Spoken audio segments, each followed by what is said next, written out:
I think it's good. I think we're good. Are we good? I think so.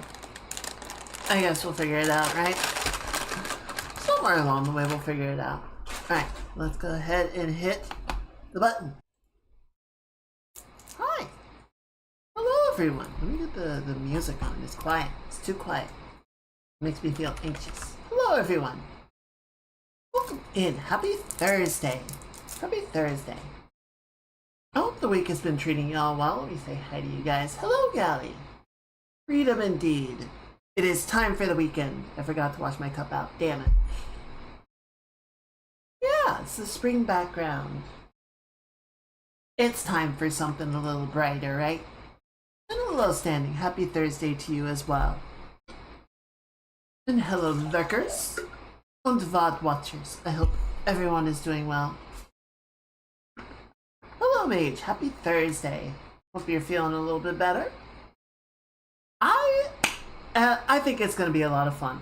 I'm not... Alright, Gally, thank you for the lurk. Oh, that sucks. Well, hopefully the butt kicking is over. Hopefully you can have a chill couple of days. Yeah, this week was awful for me. I'm so glad that I decided to take tomorrow off because I really wouldn't have wanted to go into work. Thankfully the stuff that like I crave a day, I wake up more rested than when I fall asleep. If I ever figure out how to invoke that magic, I will let you know. But it seems to be a very high level spell. But yeah, thankfully I brought up the stuff that I was running into. I brought it up with my team and one of them was willing to take it over. So they were able to get it over the finish line, thankfully. Which is good because that was like, I was hitting burnout to the point of emotional distress. And I'm like, I can't do this. This is going to be actually bad for my well-being if I keep trying to work on this thing. So yeah, I picked up something else and that's actually an interesting project. I hope I have to wait for the milestone. Indeed. But yeah, I'm glad. Hopefully next week will be better.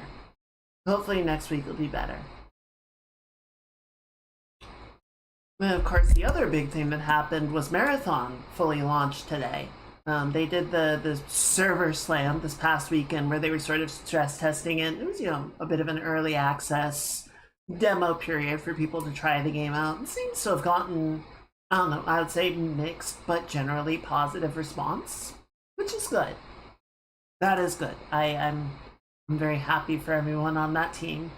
Hasn't been Marathon? No, not at all. Which admittedly, given Sony and live service games, is kind of a miracle, but no, it's actually out now.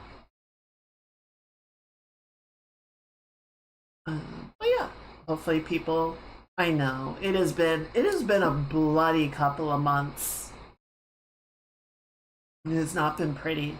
I was talking with my roommate before this. Apparently, Monster Hunter has been putting a lot of work into like improving the user experience and adding new content and just sort of smoothlining the process. Smoothlining? Smoothlining. We'll go with it. Apparently it's very fun now, so I definitely want to jump back in at some point and start playing that again. I've got so many games that I want to play though that like, I don't know. I appreciate that Monster Hunter is, it's just there, you know? I don't have to like log in to do dailies. I don't need to get my sign-in bonuses. I don't need to like do my rolls or anything. It's like, I don't know. When I feel like jumping in and fighting Mizutsune gonna be there. If I wanna fight some frog boys, the frog boy's gonna be there. There's no like pressure to jump in and you know, farm on a regular basis or keep a tempo going or, you know, do upkeep or anything. I appreciate that. I appreciate that. So yeah, at some point, but I'm not feeling like super gung ho about like, oh, I gotta get in right now or anything. Especially, so I've been enjoying Deadlock a lot lately. There's a few people on Jen server and Ivy server that play, so we sort of jump in on there and play around, and that's been a lot of fun. It's a little sweaty, right? It's definitely a competitive game, but I don't know, something about it just feels much more approachable to me than Dota, for example. Like, I've tried to play Dota. I think as much as the complexity of the item and the build order and everything is there, the movement system is just really off-putting to me. The fact that everything is right-clicking, it doesn't work well for me. It's not comfortable to play, and you know, I just like being able to strafe. I like being able to back up without completely turning my character around. It's nice, it turns out. So I don't know. I'm finding I enjoy that a lot. I have jumped into Star Citizen a little bit. I did some flying last night, just sort of moving some ships around. I did a one or two missions, but the mission system was kind of buggy. It wasn't performing super well. Um, Hopefully they can continue to make that perform better and better. But we'll have to see sort of what the rate on that is going to look like. 4.7, the patch that is due out this month, looks like it's going to be a lot of fun though. That looks like it's going to be a really important patch. They're overhauling the inventory system, just making it a lot easier to like know what you have and where it is and move stuff to where you want it to be.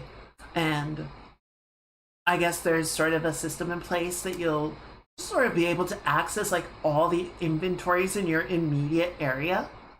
So like if there's a body that you want to loot on your right side and then a box on your left side, you can just open the inventory and you can just cycle between all of the inventories in your immediate area and just like move the stuff from the body to the box without like what you have to do right now where you put it in your backpack off the body and then go over to the box and open that and put the stuff in, right?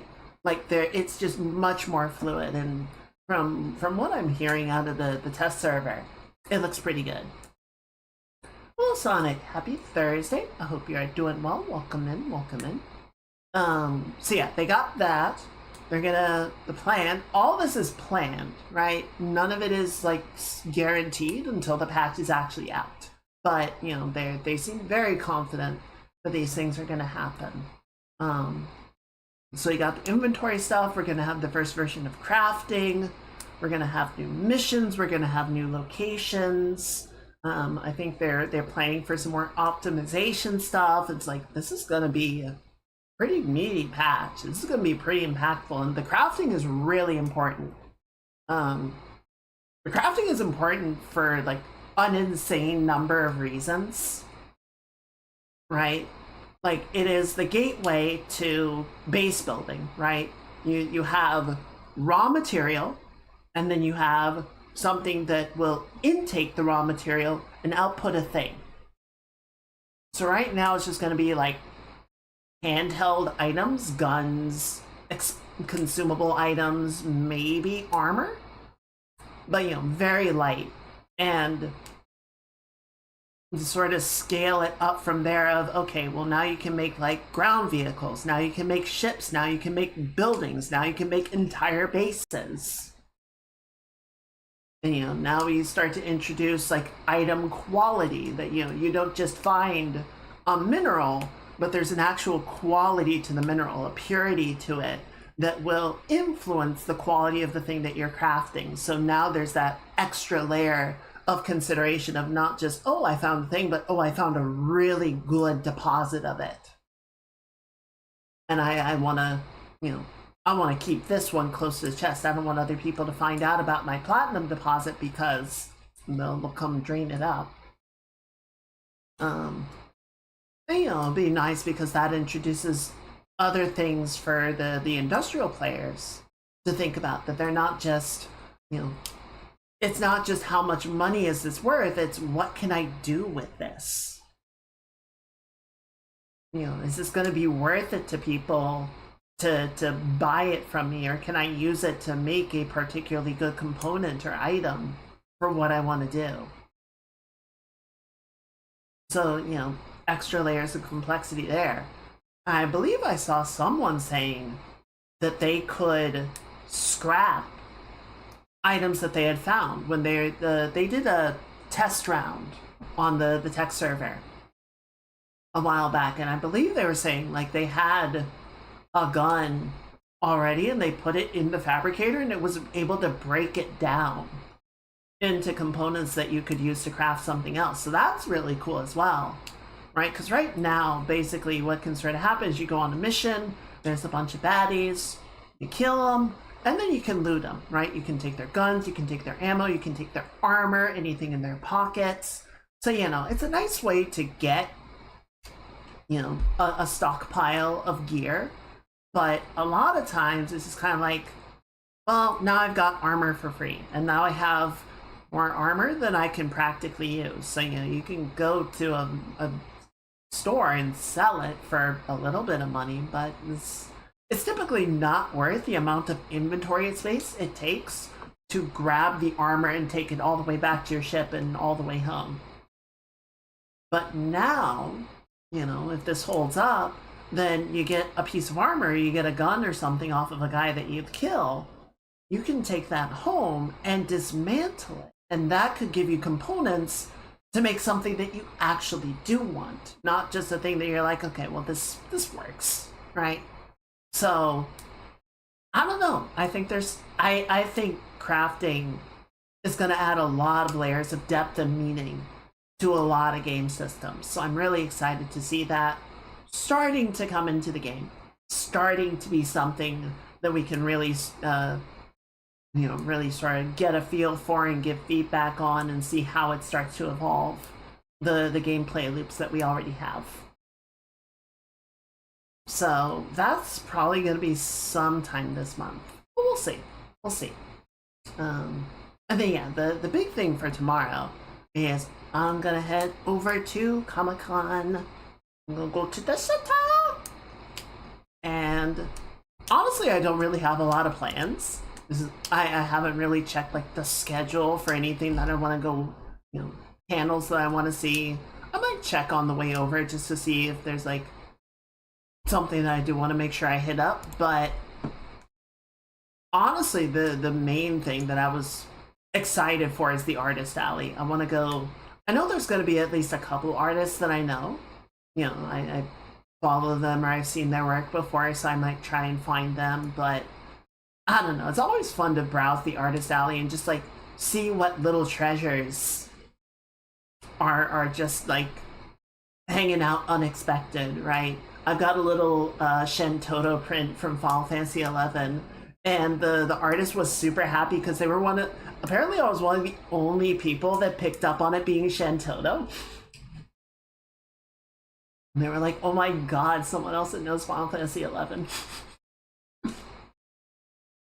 So, you always find those fun little connections, those unexpected moments, and just, I don't know, like, I would be surprised if, it wasn't just like a bunch of incredibly talented people. The people that can actually show up to our Sally tend to be pretty damn good.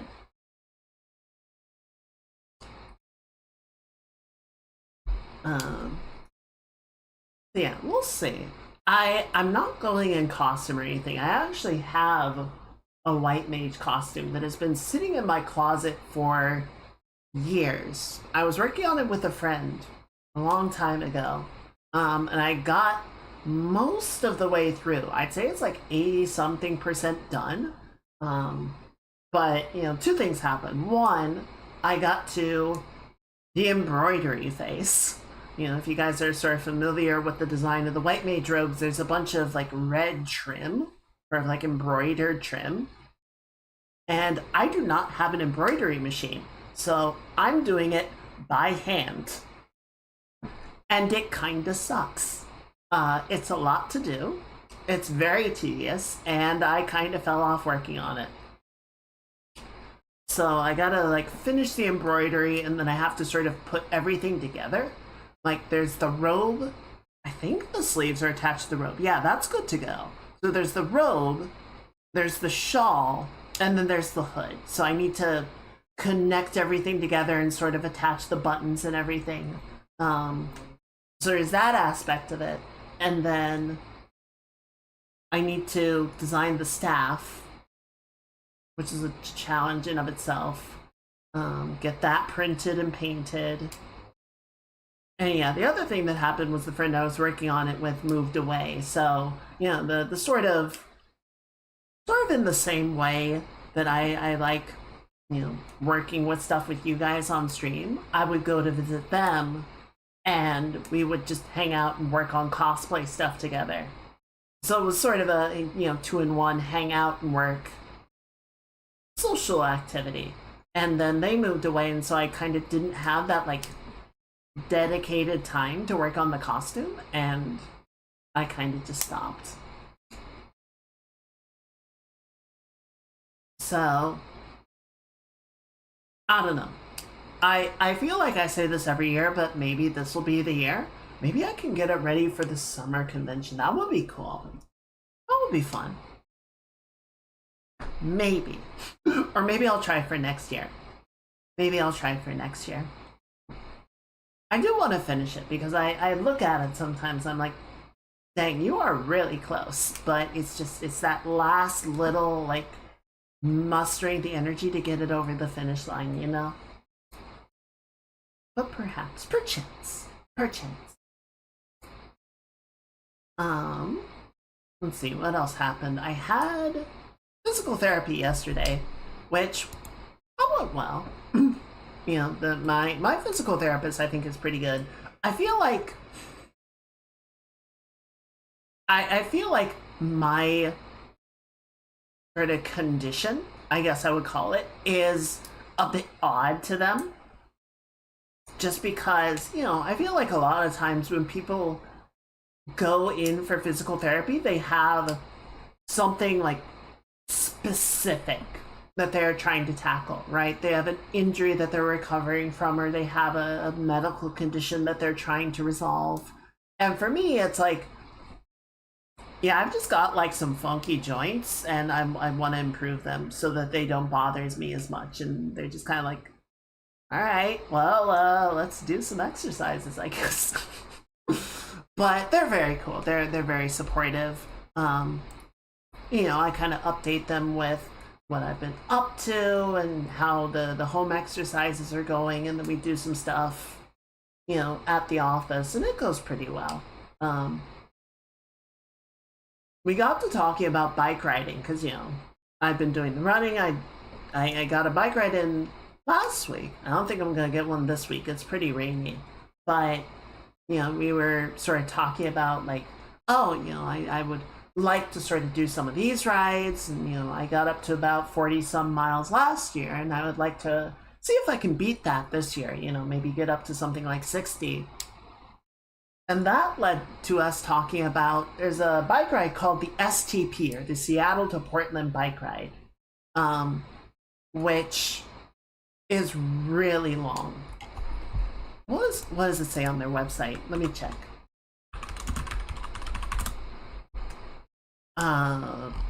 So the official website for it lists it as being about 206 miles. So it is a weekend long event. Like you leave on Friday and the ride ends on Sunday. Apparently some people can do it like, I don't know that anyone can actually do it nonstop, but apparently some people can do it in 2 days. I think for me it would be like a 3-day thing.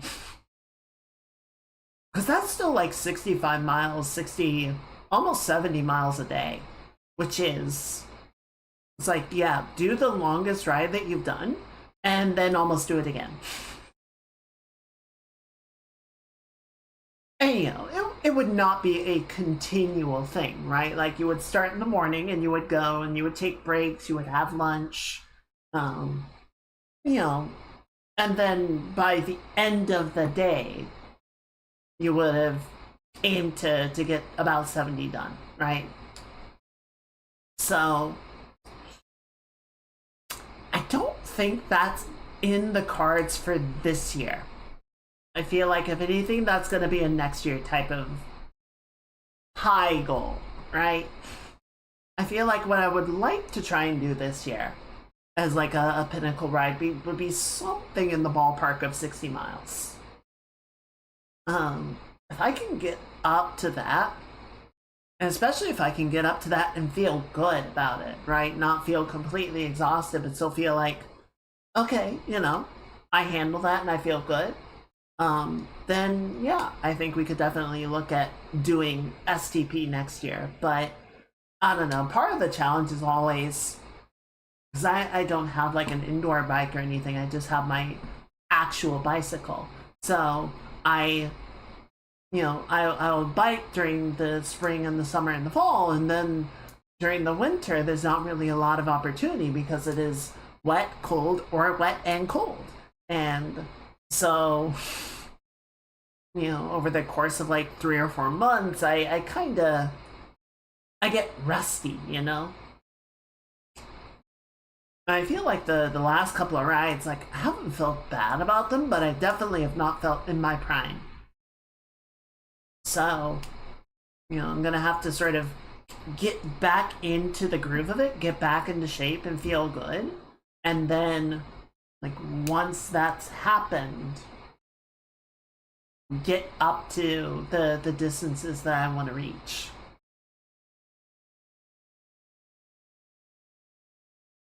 So, we'll see. We'll see. But yeah, ideas for the future. Possible goals to hit. I just gotta channel my inner Uma Musume. I gotta believe in me. I gotta believe in exceeding my boundaries. I must go even further beyond. Speaking of which, let me also say, how are you guys doing? How are your boundaries doing? How are your goals for the year? What are you looking to do? What are your plans as things start to warm up and get brighter? I believe, if I saw my calendar correctly, daylight savings time is this weekend, I believe. So it's gonna jump. It's gonna start getting bright again. There's actually gonna be some light in the evening for activities and whatnot. That's exciting. I'm not looking forward to the loss of sleep, but it will be nice when I actually am like going out for a ride or a run and not competing with the sun to get home in time. That part will be nice. Ooh, what kind of fruit? I don't feel like spring yet, but that should help. I think it'll help a lot. And for us at least, the cherry blossoms have started to bloom. It feels a little bit early. I feel like they kind of got tricked by the weather to bloom ahead of time. But ooh, I love pineapple. So good. But yeah, I'm looking forward to being a bit warmer. I think it's going to be a bit of a rough summer, but hopefully not too bad.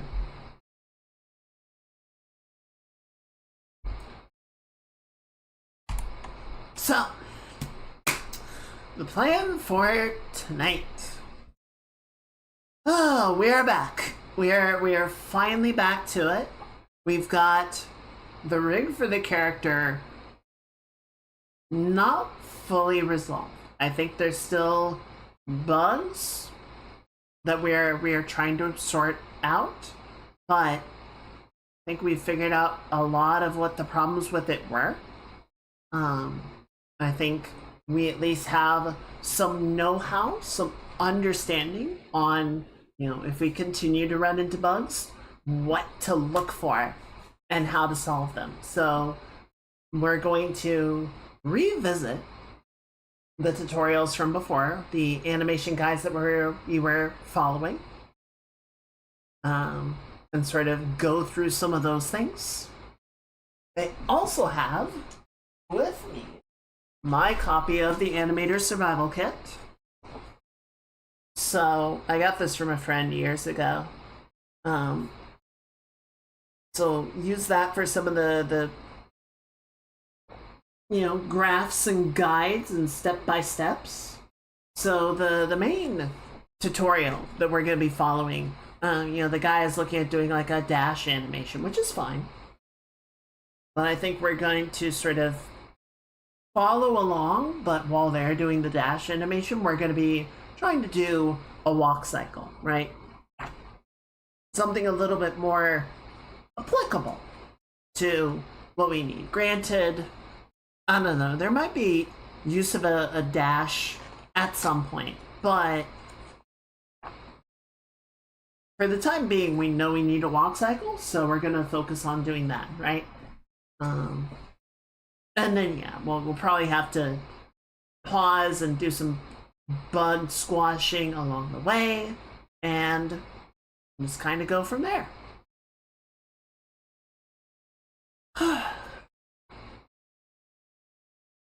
I'm tired.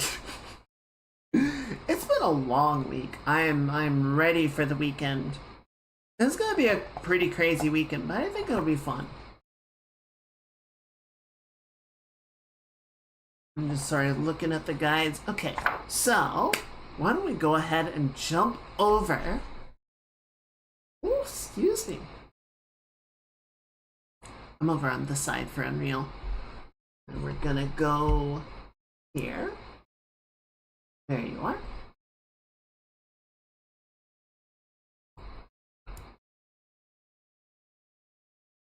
I'm gonna go ahead and not do that. Is this? Yeah, I keep dragging it into the scene, and you're not supposed to do that.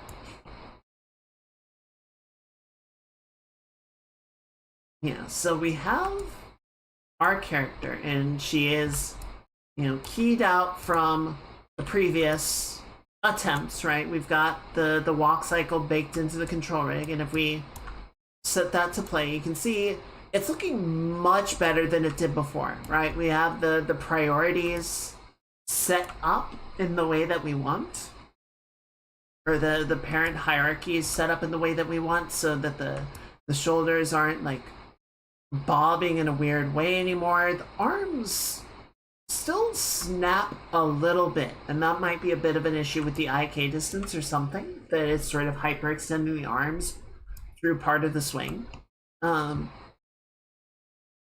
So what I like about this, and what I think we can sort of start with, I think the timing of the walk is good, right? If we can sort of keep that as a baseline, I think that's fine to do. But obviously, it doesn't really have a lot of character, right? It's a fairly generic and confident walk. The other thing that's a little weird is I feel like the center balance is a little bit off. Like the torso feels kind of like back from her center of balance. So that's a little bit weird. And I definitely want to do something to improve that. But I think what we can do is sort of a big part of why I wanted to be able to bake the animations to the control rigs at all is I wanted to be able to use these as a starting point and then modify them to something that was more appropriate, as opposed to trying to cut it from whole cloth. Which, admittedly, the latter would probably be more educational, but, mixed bag. So, we're going to go ahead and delete the control rig.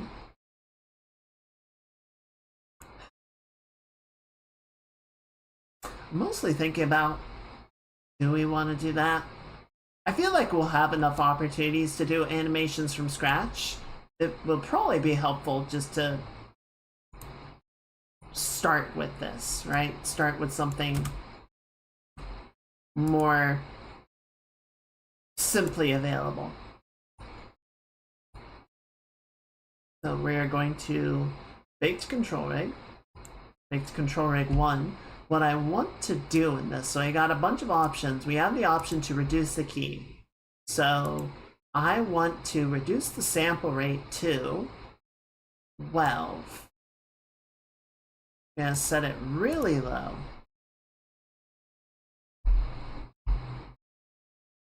And go ahead and create that.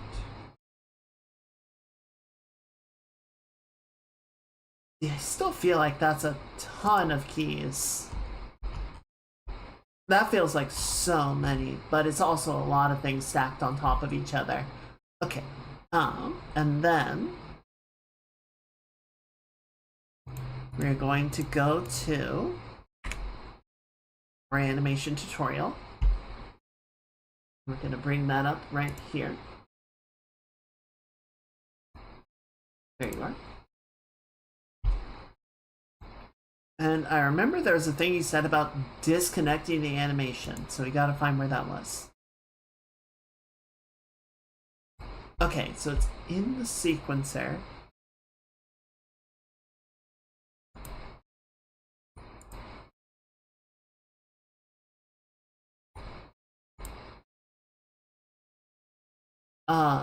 Where is the animation itself?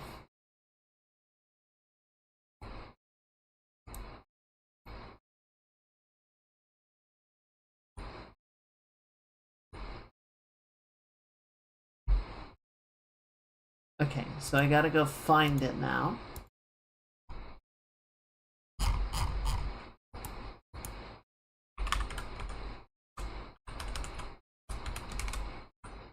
We'll click loop F.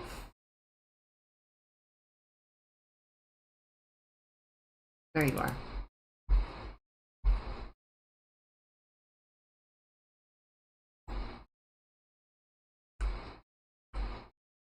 Okay, so edit in sequence. Then we are going to unlink the level sequence. Good. Just to avoid messing with the animation file itself.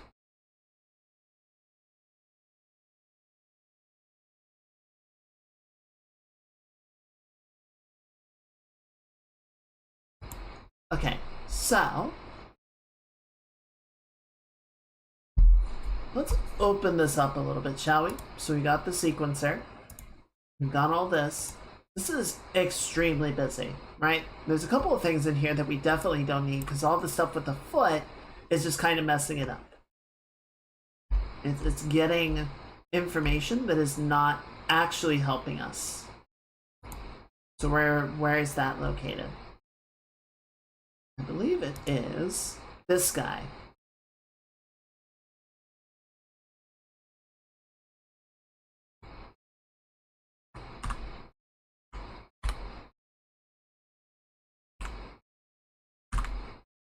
There we go. And probably to some degree, this one is not really doing the thing that we want either. So we're going to go ahead and reset those.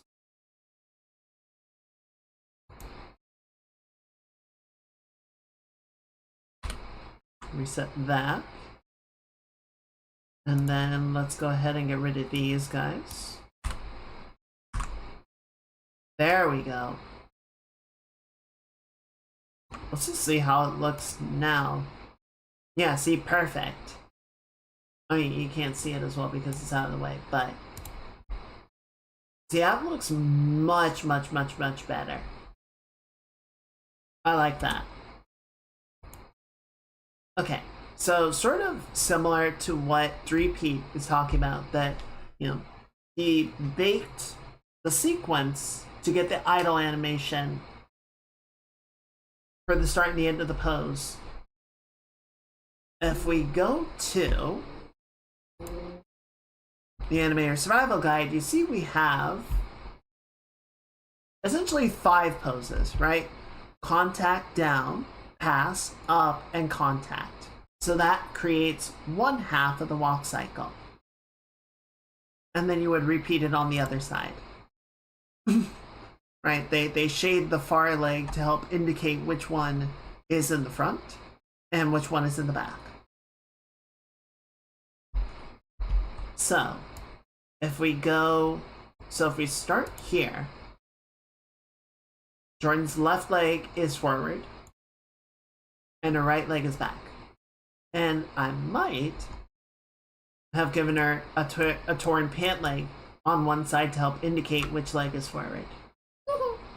Okay, so we're gonna step forward, right? So we go, so that's the far side of the animation, and we are back.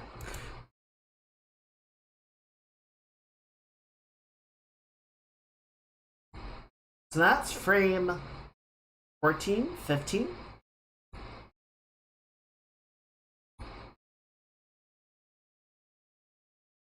Or no, where are we with that?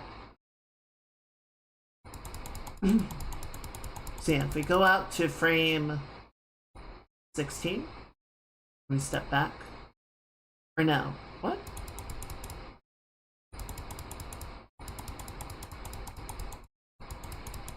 Okay, yeah, there we go. So it's more like frame 32, 30, 30.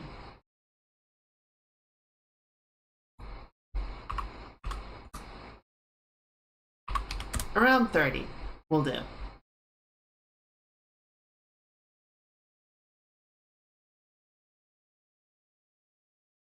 I mean, certainly we don't necessarily want it to be exactly identical every walk cycle, so we could expand it out a little bit farther, right? We could expand it out to 60.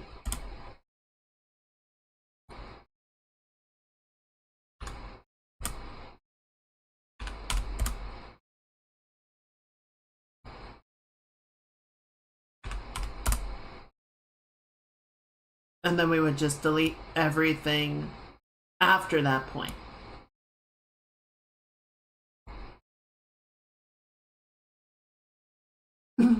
So now we've got it, goes around twice, right?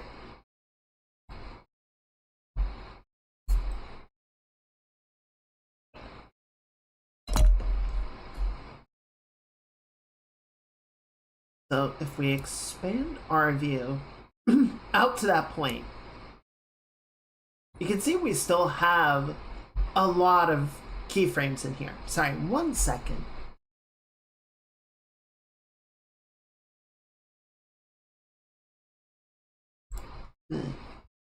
Allergies.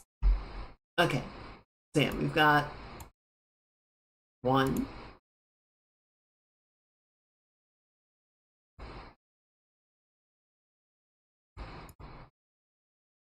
the 1, 2, 3, 4, 5, 6, 7, 8, 9, 10, 11, 12, 13. About 13 or 14 keyframes to get us, through the entire sequence. And you see the graph on the right side sort of showing how the values are oscillating. It's very busy, right? And it's nice in some ways because it does give us a lot of fluid motion. But it also means there's a lot that we're editing on a frame by frame basis. So I'm just going to go ahead and key everything into its current configuration, just so that we have an established baseline to work off of.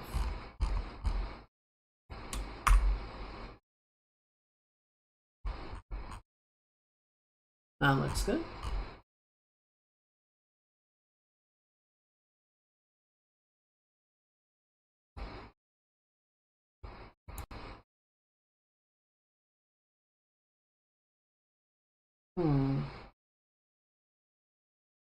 So yeah,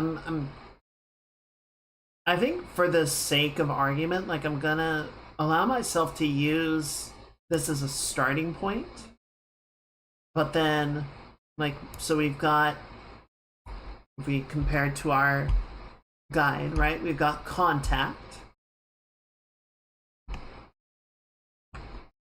And then frame.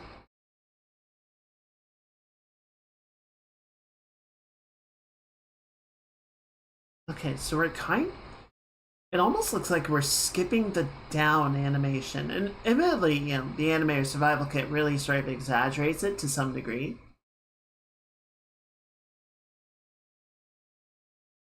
But this feels like we're actually in the down right now, and then we're going into the pass-through. There's not really much of a there's not really much of a down animation here. So you might want to exaggerate that a little bit. We have contact right there, and then the down is very short-lived.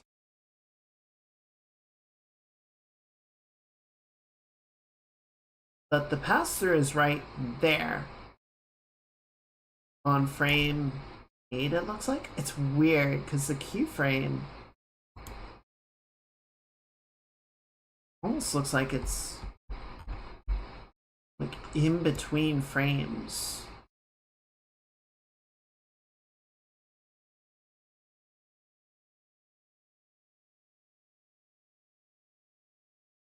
How can they do that?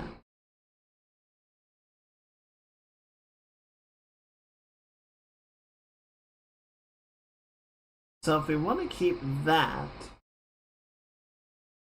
I think what we would probably do, so we would keep frame 8 and frame 15. But then that means,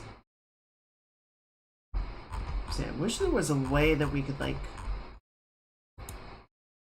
yeah, so we basically take these guys and get rid of them. And we're gonna take these two and get rid of them.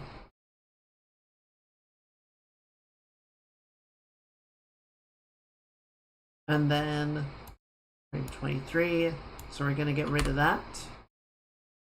Oh, something's breaking. Her leg is breaking. How is her leg breaking? Interesting. Okay, well, let's see if we can walk it back and figure out why that is. 23, and then we'll get rid of these two.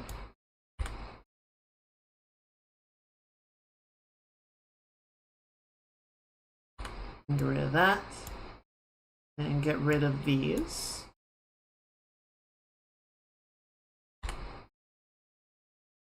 Yeah, for something in there, it does not like me deleting.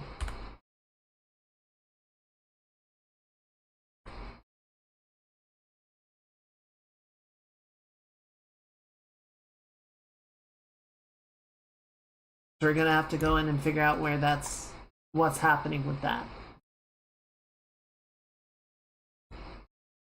You know what? It's fine. Let's just clear them out, and we'll solve it.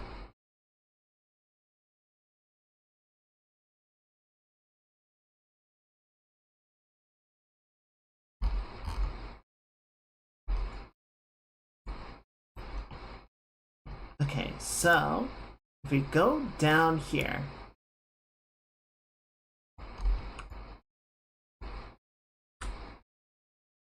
honestly, it seems like the problem is not so much where the knee is.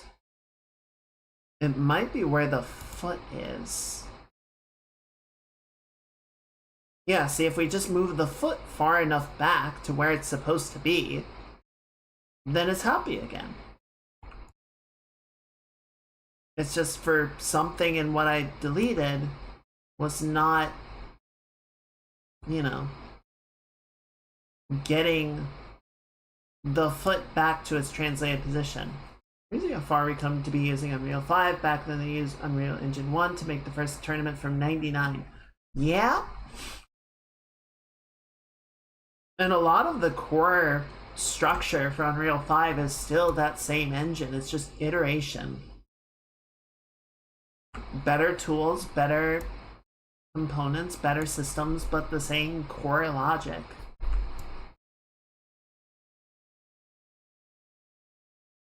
Yeah, it's probably doing the same thing here. Yep. Yep, so we're just gonna step up here. And we're just gonna move the leg back until we get it about where we want it to go. I'm gonna take this and move it forward just to keep the knees oriented correctly.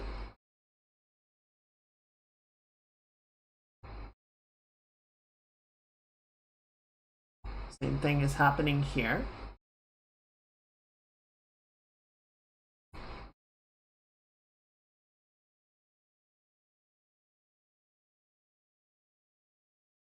And then where did the knee control go? Leg PVIK. There you are. Roll it around. Put it out front. There we go. That looks good.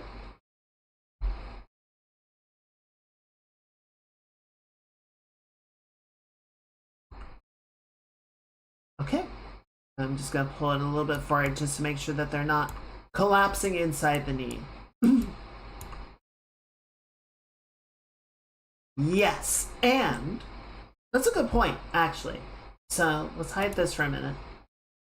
One of the things that I was trying to do to resolve the rig, but we sort of walked back because it seemed like it was causing more trouble than it was helping. So, sort of as you say, right now, the bones have no restrictions, right? They are sort of points relative to each other. But because digital objects don't have mass, they don't have relations, you know, the joint is able to just go wherever and drag the geometry along with it, and that allows it to go inside of objects that it shouldn't be able to go inside, and go into positions it shouldn't be able to do. So one of the things that we can do is we can establish limits. Like I said, I was not really doing much with this before because it seemed like the limits were causing more problems than they were solving. But like if we wanted to go to here, you know what? Let's use the shoulder as an example, right? So we're on shoulder L, which I believe is the right one. So if we want to limit the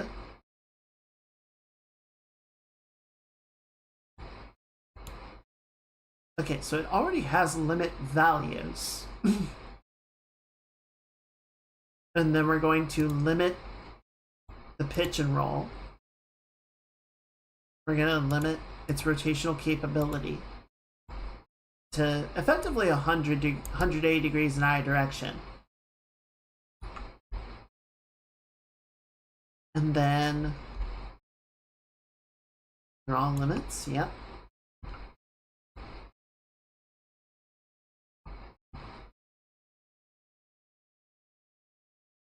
This work? No.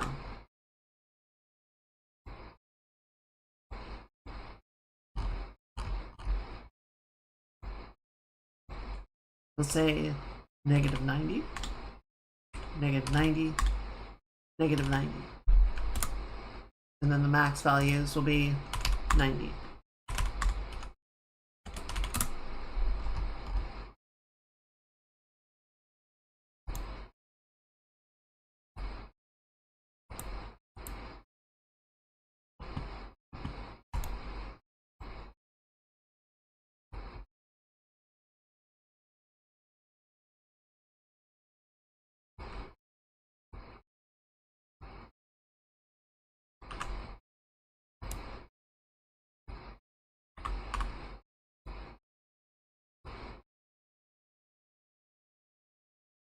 So you see, at a point, it stops, right? Even though I'm trying to rotate it past that point, it gives up after a while.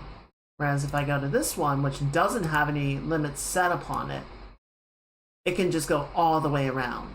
It can just go 100, it can go 360 degrees. So if we want to get really particular with the rig, we can go through and set up limitations for all the various joints to try and give it more accurate, impossibilities, and stop it from doing things that we don't want it to do. And maybe at some point we will do that, but not right now.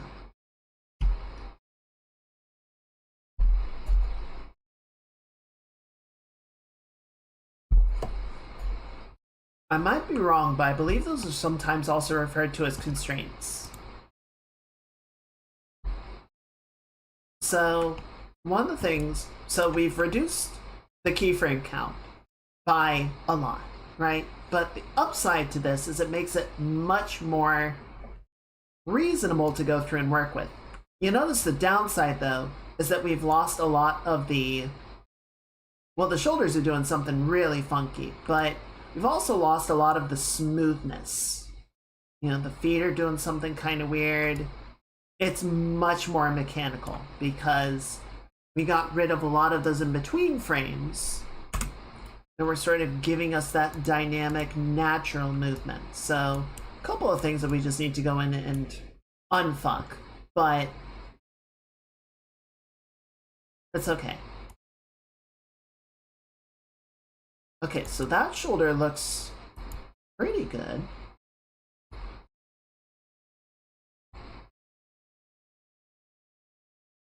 Oh, the clavicles don't have any... I wonder if that's part of the problem. I wonder if the arms are just doing something weird.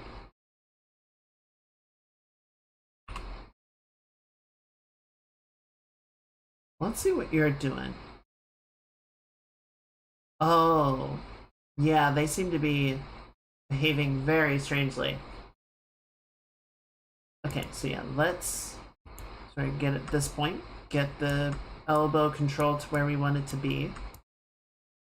That looks pretty good. And we'll go to the next frame. Yeah, you see how it's kind of like collapsing into the arm a little bit? So we're just gonna sort of reposition this control so that it keeps the elbow oriented where we want. Arm seems to be also getting a little bit lost in the weeds, so to speak. So we're just going to relax that a little bit. We're going to bring it up. Move it a little bit away from the body.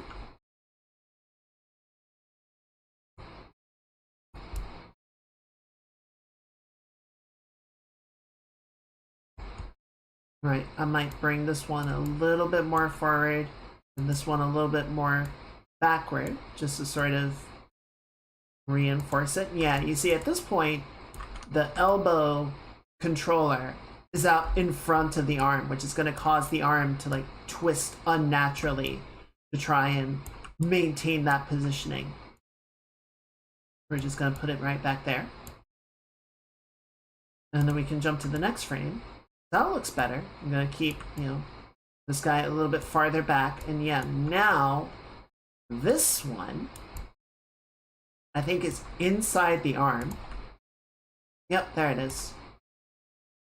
So the arm is sort of twisting around the minute difference in position between the joint and the controller.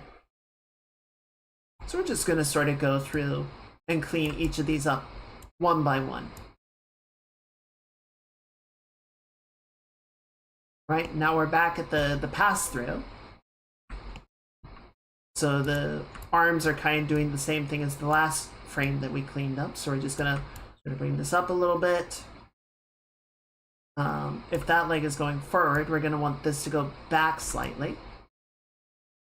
And this one will come up and forward a little bit. And then we'll grab the elbow control. Where is the...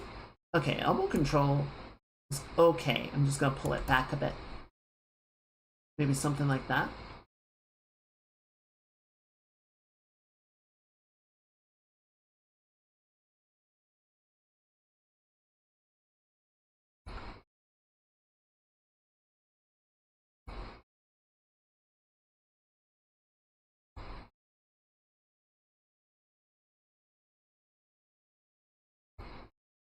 Seems okay. Grab you and pull you back here. Just roll it inwards a little bit. It's getting a little sauntery there, right? She's got her elbows out like she's trying to push everyone out of the way.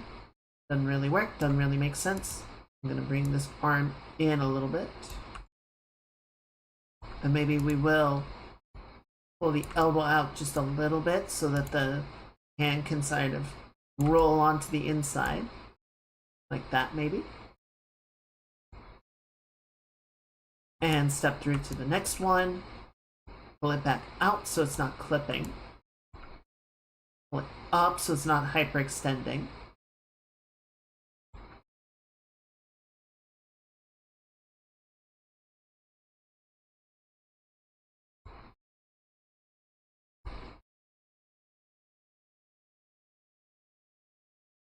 I'm not really checking the feet yet.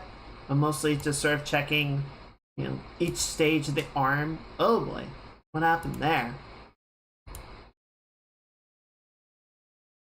Just so that we don't get that collapse we were running into before.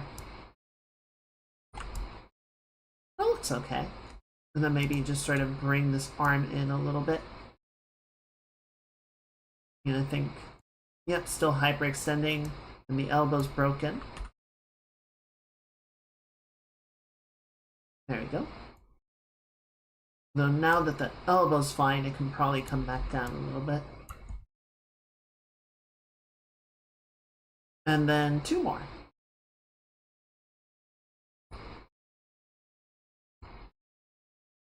That one actually looks pretty okay.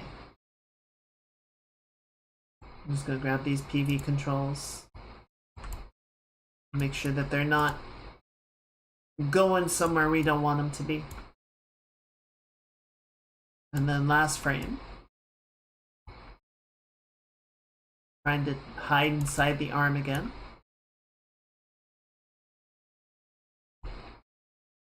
And there we go. Alright, so now if we watch it, better. You can see it's still very mechanical, but it's not breaking like it was before.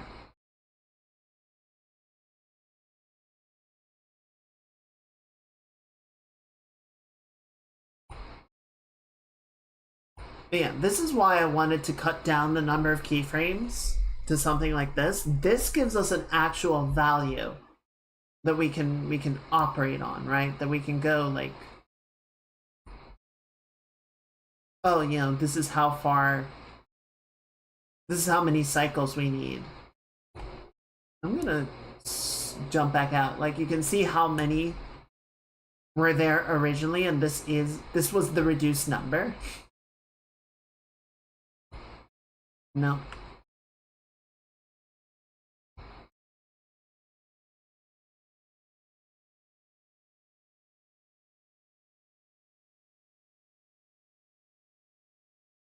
So we're just gonna grab everything again and key it on frame 59.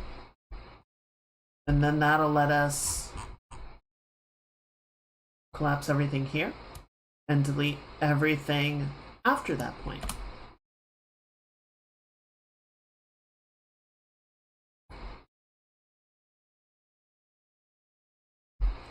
So yeah, now we have 1, 2, 3, 4, 5, 6, 7, 8, 9 keyframes that we are working off of instead of like 80, right? Much more manageable.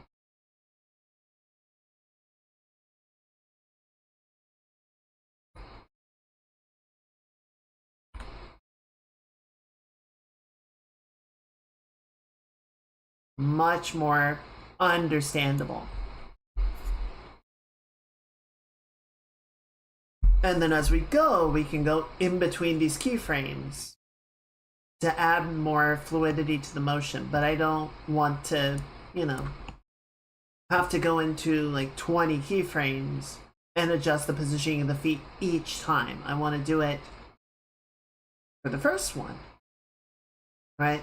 So we can go in here.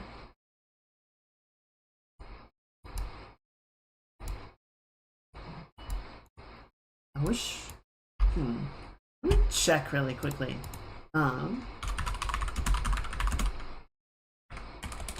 5 mesh calling at close distance.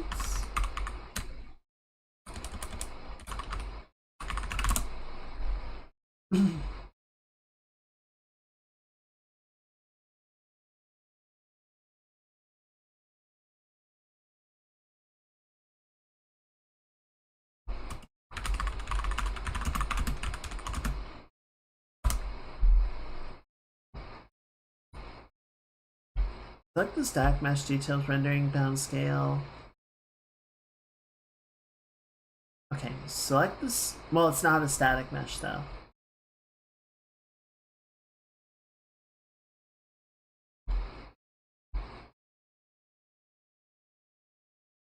Let me see if it's a view distance settings.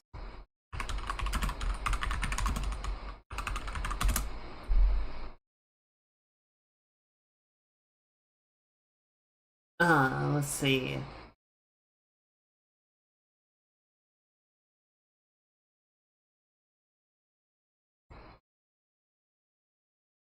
That's field of view, far view plane, screen percentage. Advanced settings, maybe? Oh boy.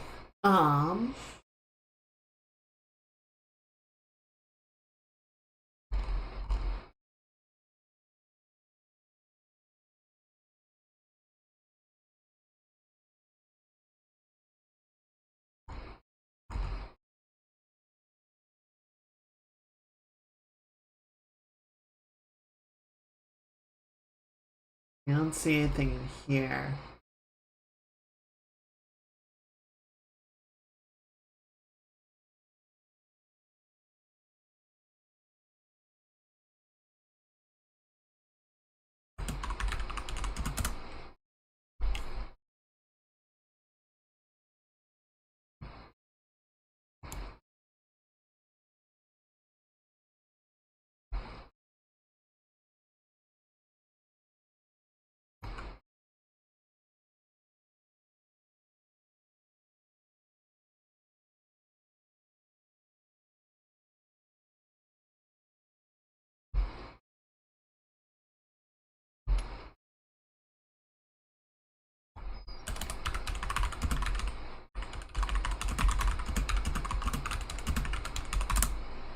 So I'm trying to figure out, okay, maybe this.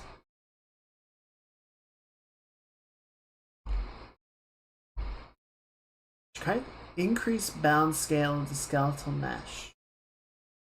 Where's that?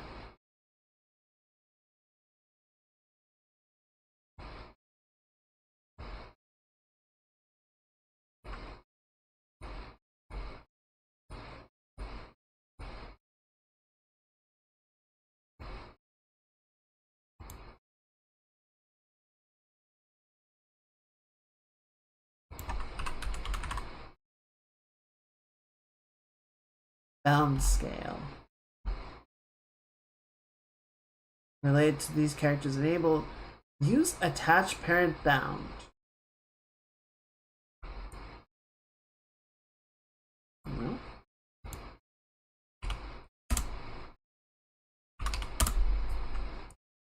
There we go. It's always some hidden value somewhere. Okay, so trick here, right, is this doesn't have any keys on it yet. So at the start of the sequence, we're going to want it to be, or do we? Maybe we don't want to touch that at all. Maybe it's this guy we want to touch. To roll the toe up.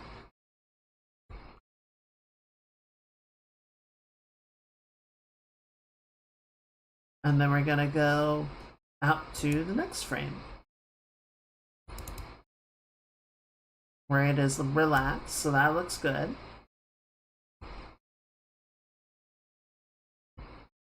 That seems fine to me. I do want to come in and roll this foot a bit this way.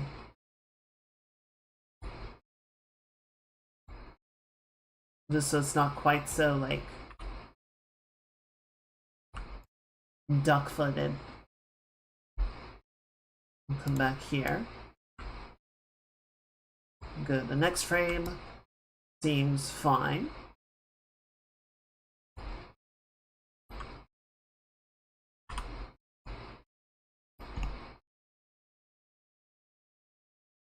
Let's see, now we're gonna roll it back up a little bit so that it gets that nice curve. And then it seems to be okay, except that the foot is unhappy.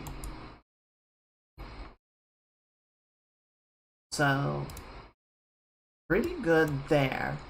I think I will maybe rotate and raise it a little bit.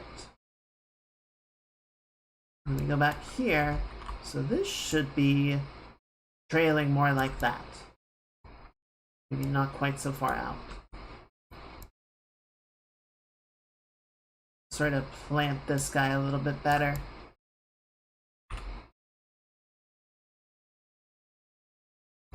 Maybe roll the toe down a hair.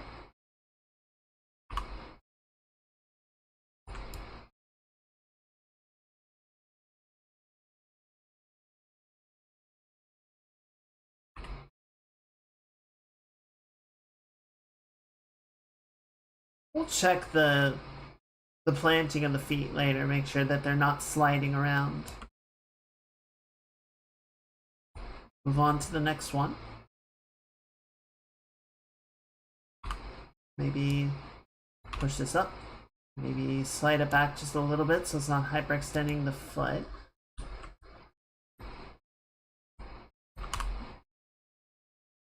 And roll that and pick this up a hair, like so. And then, yeah, see, it's doing the same thing.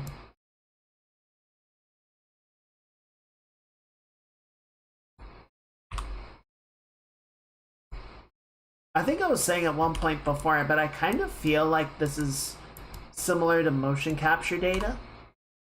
That, like, we've gotten something providing, you know, movement information. But it's not perfect, right? It's kind of messy. It's kind of incomplete. It's got issues that need resolving.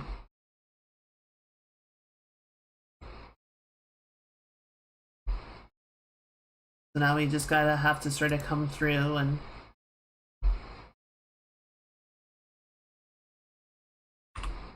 clean everything up.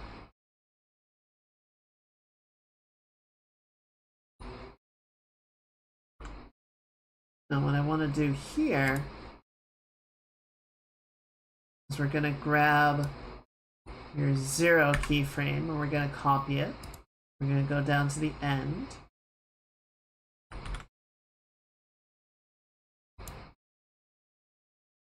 And we're going to paste that in place. So that it cycles cleanly. Actually, we're going to put this where to go. 1 frame back.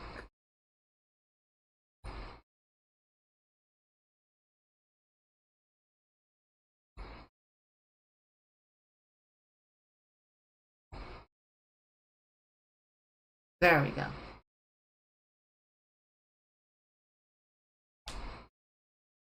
Yeah, there's a little bit of, so you see how the foot is kind of like trailing in the air a little bit? It's not planted.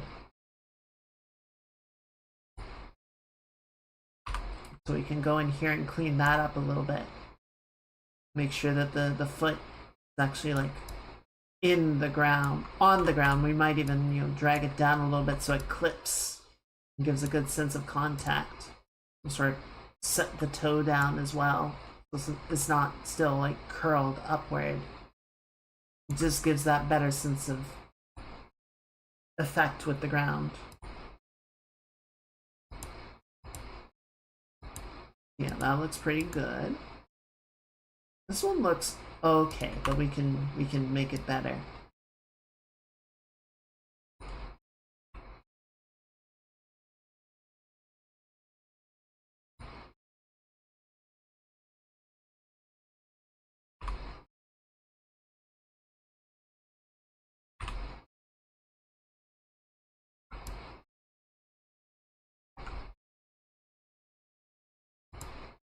And just trying to keep everything, don't do that.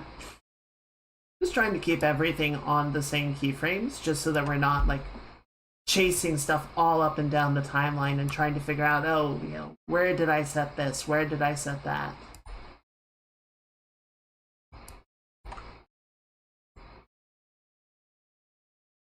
Looks okay. Roll it down a little bit more.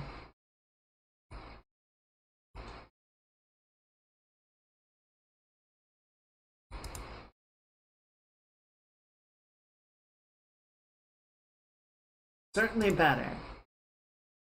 I feel like the left foot, the blue foot, is still doing something that I would like it to like plant the foot better.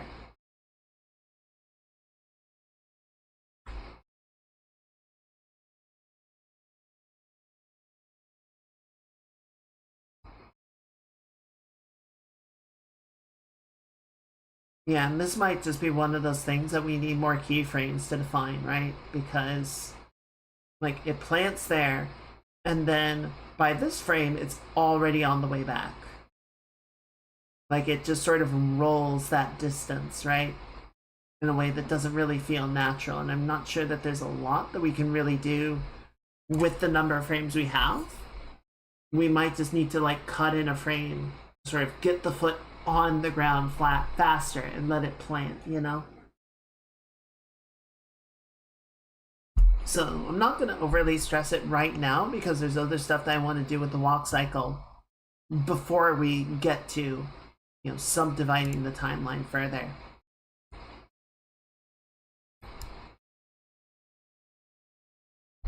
For example, I want to take the body control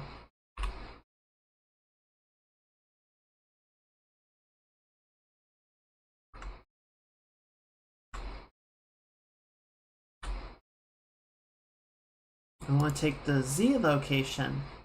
We're just going to take the entire thing. We're going to slide it down a little bit. Give her a little bit of a hunch. Then we're going to take the roll value. And I just want to sort of punch her forward a little bit.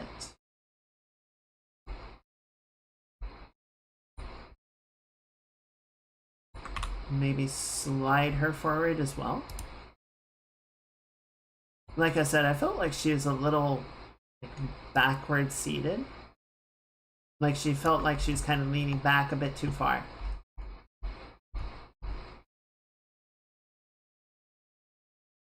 So we're just gonna sort of plant her a bit more forward. We're gonna roll her a bit forward.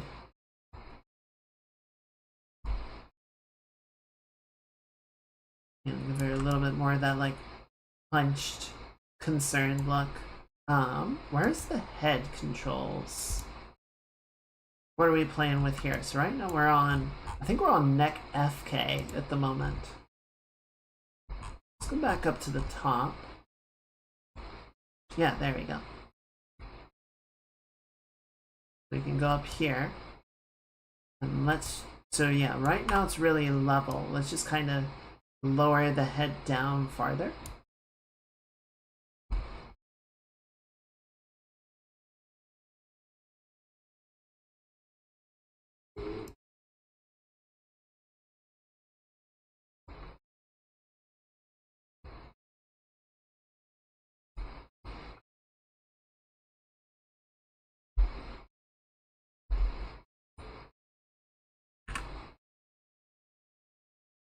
Go to the end and set the same value just so that it doesn't sort of slowly roll up over the course of the animation. See what that looks like.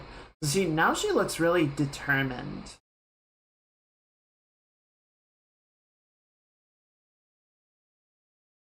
Also, the arm kind of broke as a consequence of some of the changes that we were making. You.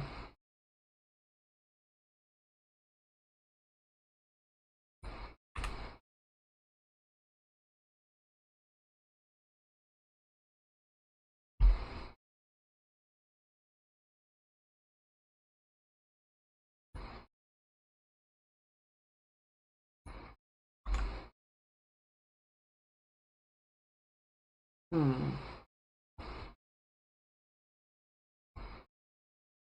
Oh, okay. Yeah, that might be part of why.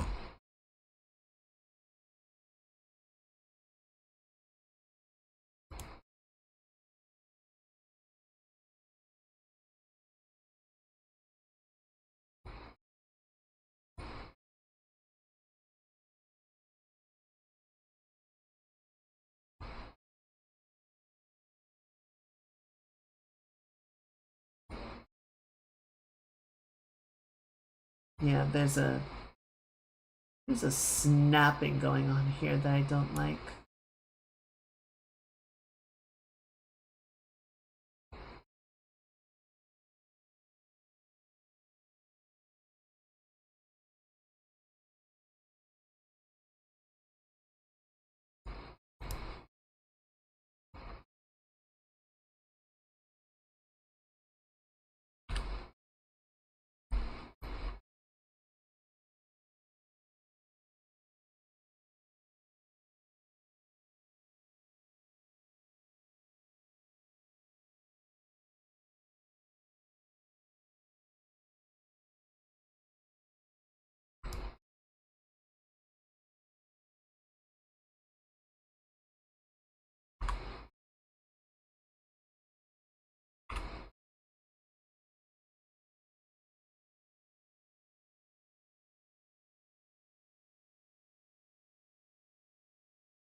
It's kind of relaxing some of the movements so they're not quite so like forceful.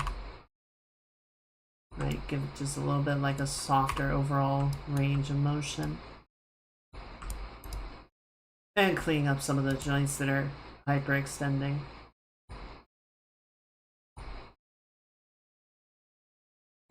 Like that.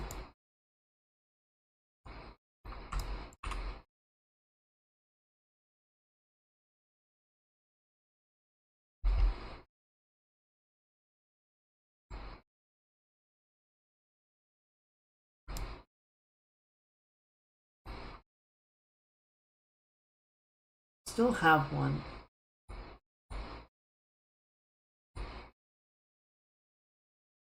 There you are.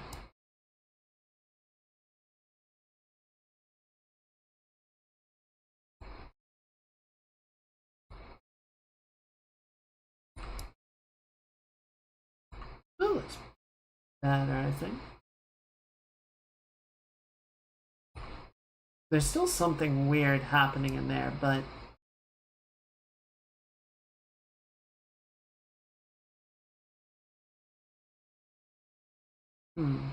there's also a weird buckling of the knee that happens right there. Oh yeah, there it is, because the pull vector is going inside the knee again. Those dang wily pull vectors always trying to escape.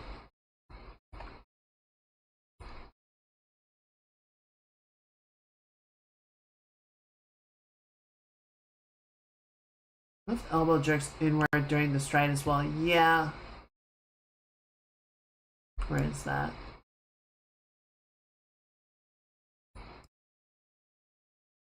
Yeah, it's probably no, the left one. Probably still hyperextending on one of these.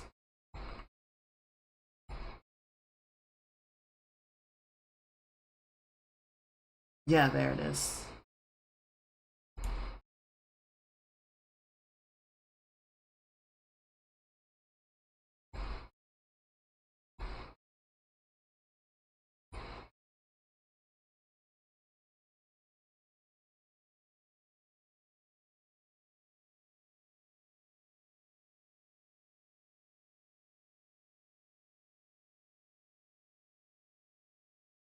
What's that? Still doing it. No. Where are you? No. No. No. It must be. There it is. This guy.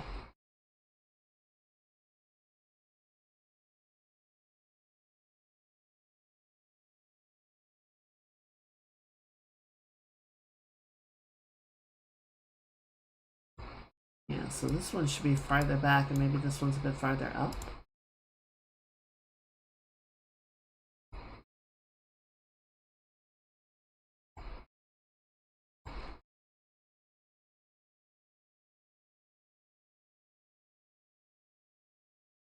The snapping happening, but I think that's a loop issue.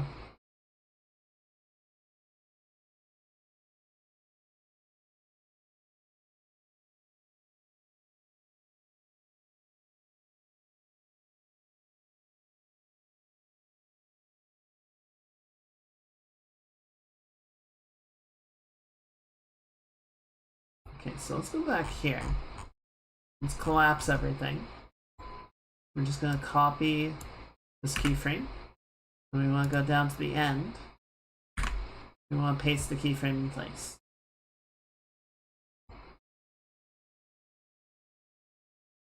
So that should.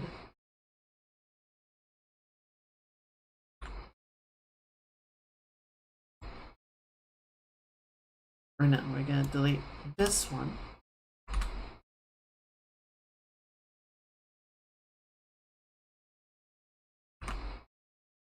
Paste everything there. And then delete that guy. And move this one right before, or right to frame 60.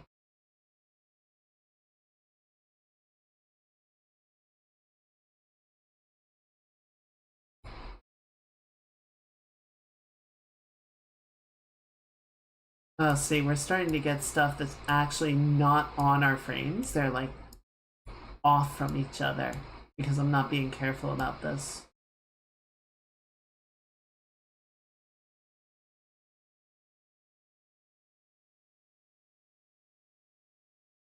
Now the real question is why. There we go. Move it to frame 60, please. Thank you. We just want to put all these. We want to stack them together.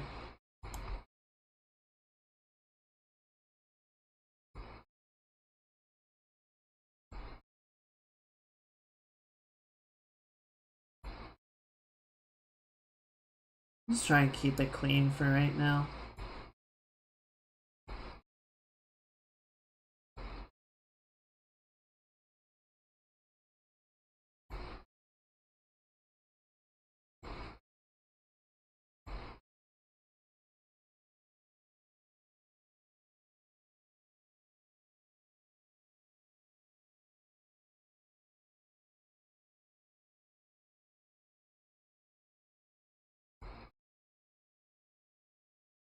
Why is it not? Oh, maybe because this guy's off? There we go. Getting these weird, like, half frame keys. I don't know why that's even a thing you can do.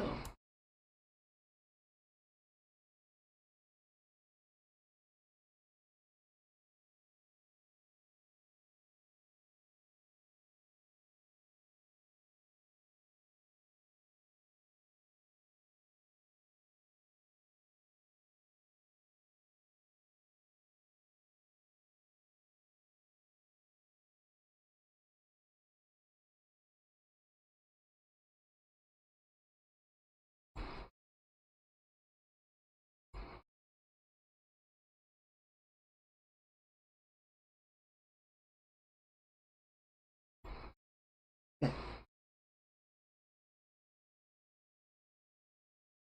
Oh, something broke.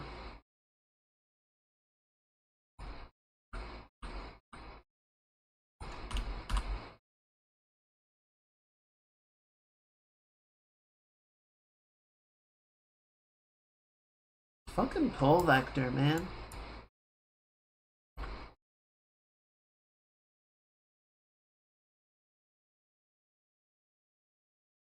Oh, wait, what happened to all of our frame 60s? God damn it. Alright, hang on.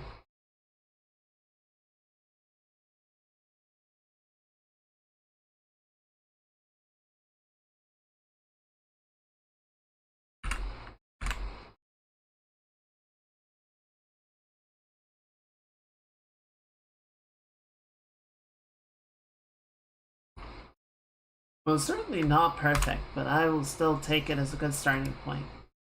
So, I think what's kind of missing from this, so we can try and clean up a little bit.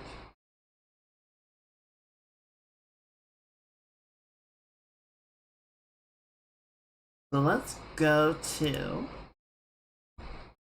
one of the contact frames, right? Like right here.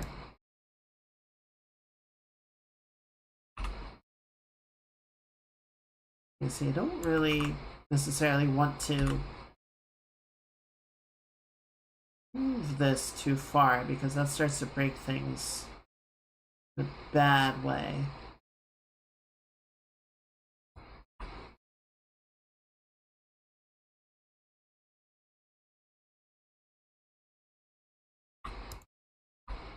What happens if I rotate this down?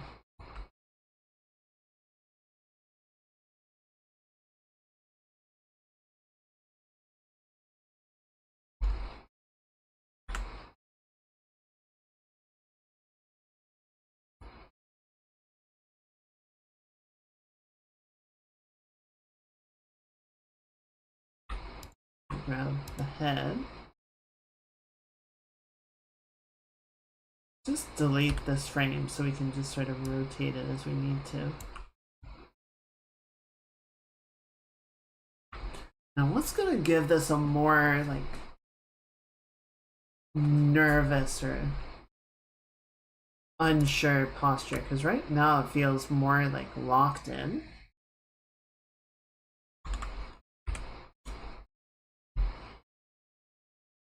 Need something a little bit more guarded. It might be how square the shoulders are. But see, if I feel like if I swing the shoulders a lot, that's gonna feel like gung-ho ready for action.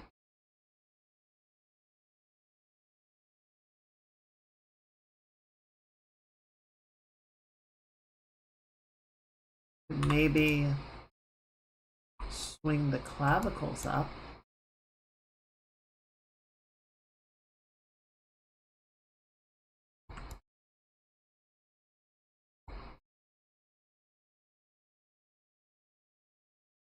See if that helps. Or hunch them forward a bit more defensive-like. But yeah, unfortunately it is kind of breaking the arms because the wrists are trying to stay in their current position, but the shoulder is extending farther, so it's dragging out the shape of the arm.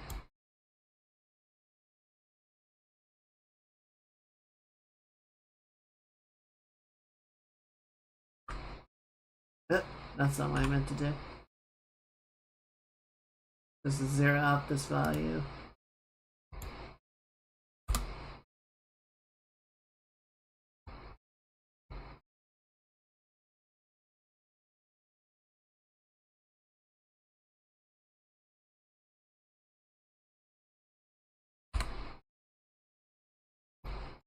What does that end up looking like? Probably terrible, but let's see.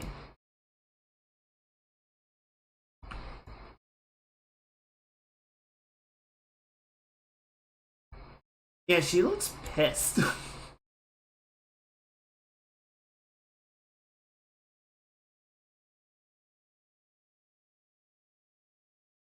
also got a bit of a limp coming from somewhere.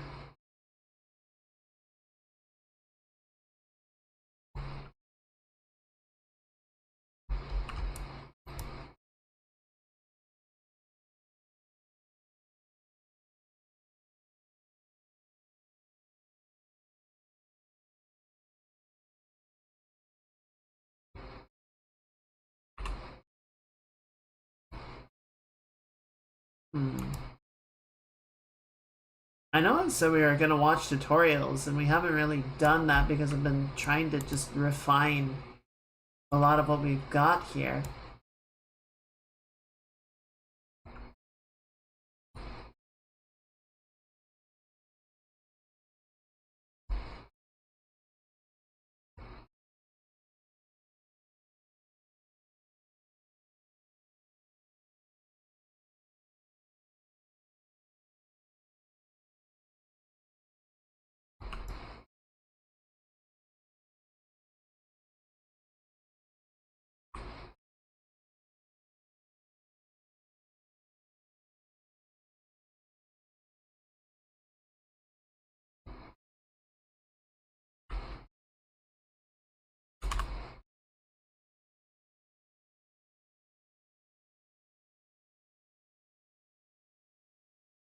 I wonder if this is too far forward.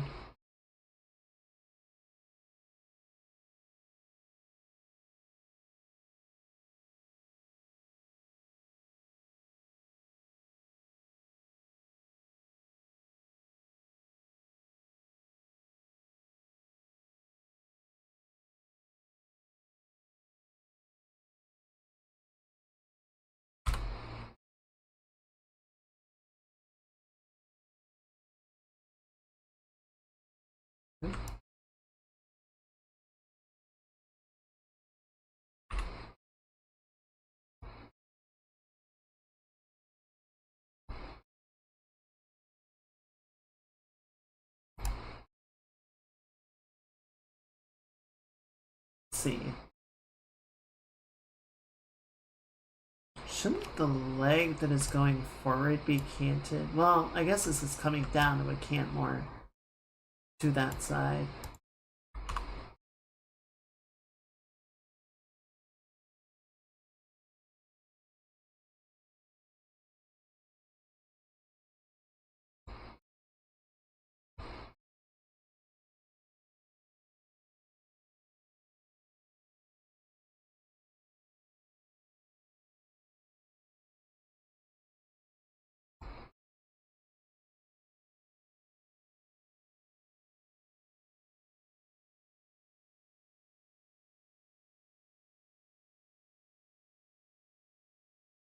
It's still jerking around a lot. I keep breaking the arms is a big problem, but rolling the shoulders isn't having quite the effect that I was hoping it would.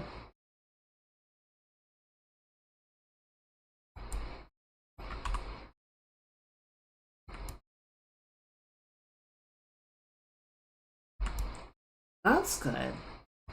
I mean, honestly, that's kind of what I'm trying to get at. I think that's looking a little bit better. I think sort of punching more of the back and rolling the head down helped. When I just sort of like leaned the body forward, it looked more aggressive.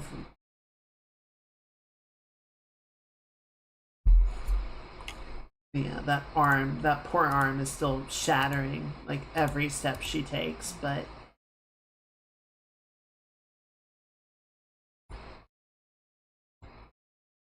there it is. And just relax it.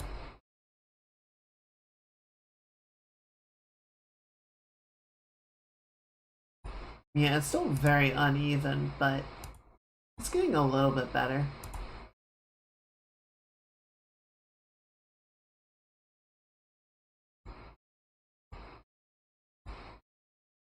Okay, yeah, I think this part where it like comes up and then it just kind of goes down, right?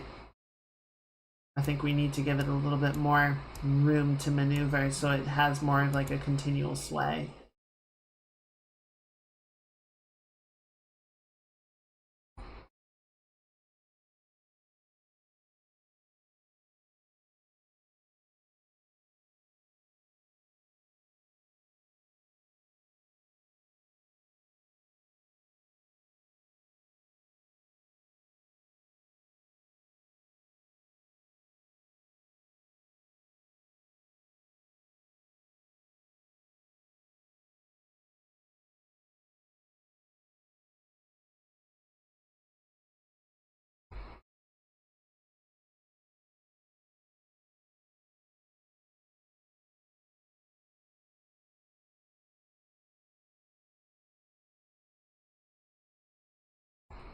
Okay, let's try one more thing.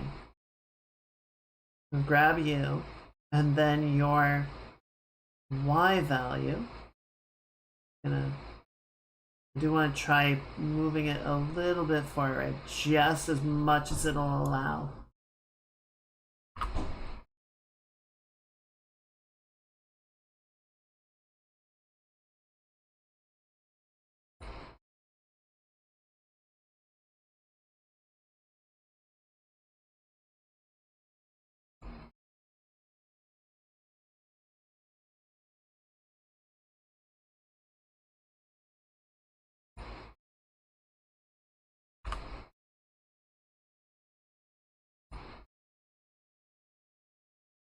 Well, the other thing that we can do, once you, excuse me, if we isolate this to Z, so you can see how much it is going up and down, right? Admittedly, like the graph makes it look like a lot, it's not actually oscillating by a huge amount. So we can stretch this up just a hair. Move that down, pull you up. And let's go back to the other one. Start bringing this up to match it a bit more, like that.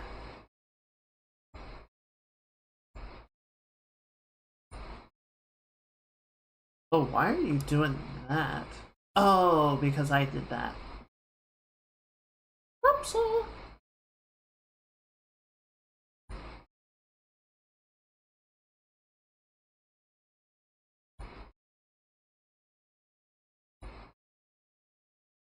Let's just leave that where it is for now, I guess.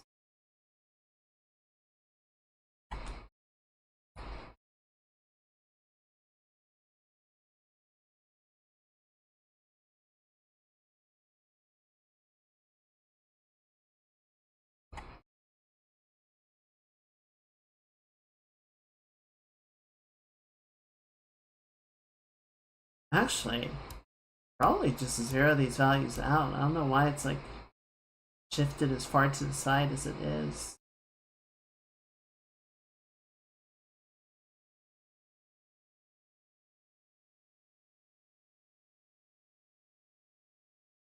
Her knee's doing a little buckle thing right at the end there.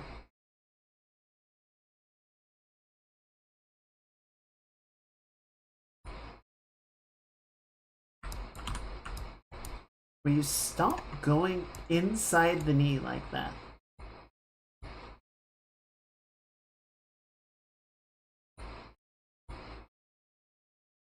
Out. Out.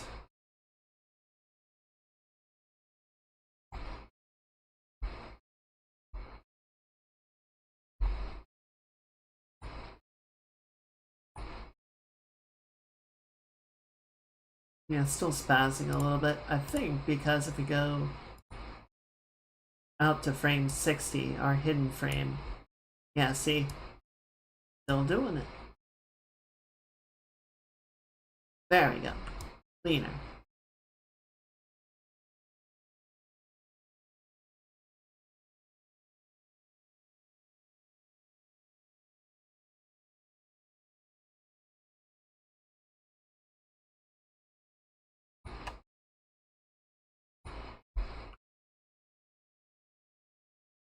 Okay, so what I'm kind of thinking with this is I don't necessarily... Alright, Gally, be safe getting back. Appreciate you hanging out. And if we don't see you later, I hope you have a very good rest of your evening and start to your weekend. Everyone say goodnight.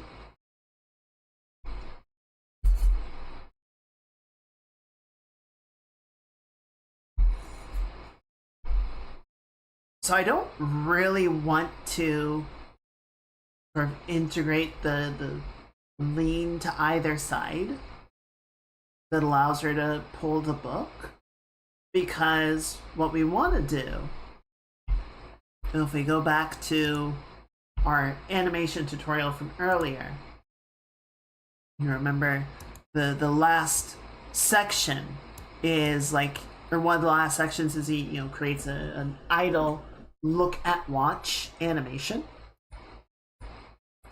and then there's a way that you can sort of integrate that so that it will play that animation on top of other things, right? So you can have a walk cycle, and then while the walk cycle is going on, the character can also play this, right? So I think that would be a smarter thing to do, that we can have, a version where when Jordan is running towards stage right, her arms are on the camera side of the body, right? And then if the player turns around and is running stage left, the arms are on the other side, right? So we'll just have sort of two versions that allows the animation to sort of billboard, if you will, towards the player side. And that'll also allow us, more control over, well, what if the player throws the book while they're walking or running? Then, they'll be able to move, we'll be able to do other stuff. So, I want to sort of have like a full body effect going on, that it feels good without those overlaid animations. But then some of the particulars, like on a more mechanical level, we're not going to worry about those as much right now.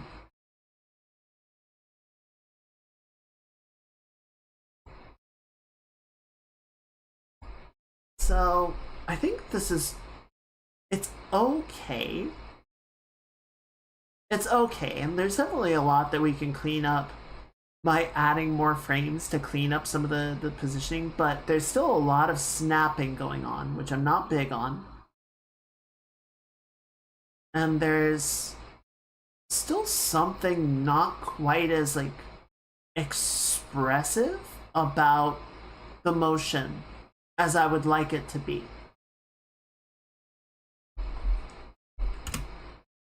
So definitely some of it is a matter of smoothing things down, but I think some of what I'm looking to do is also like play up the animation. I want to exaggerate it.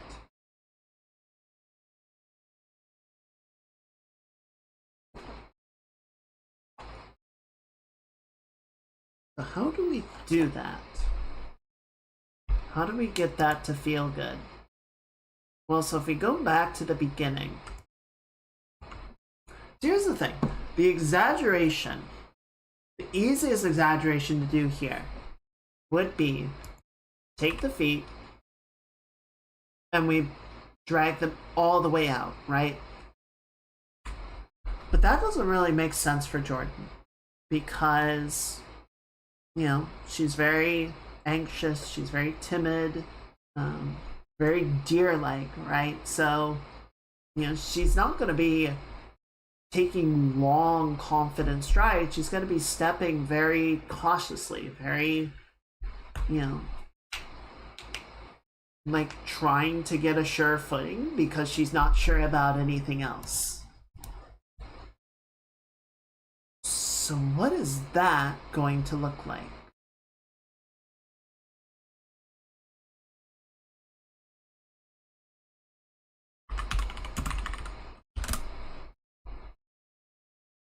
Let's go back to this video and see if they have any ideas.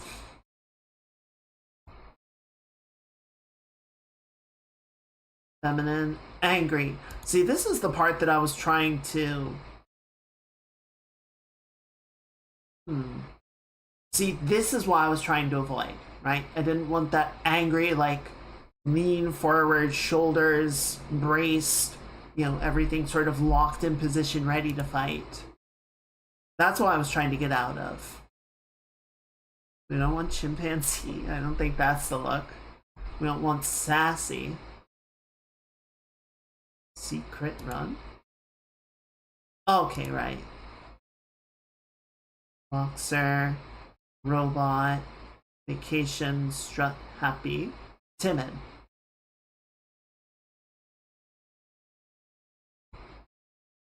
Okay, so we don't want the steps to be that small, right?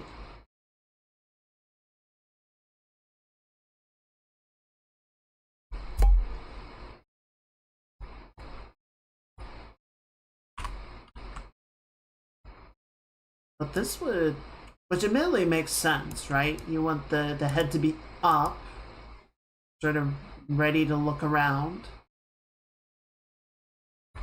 What is he doing with his shoulders in this instance?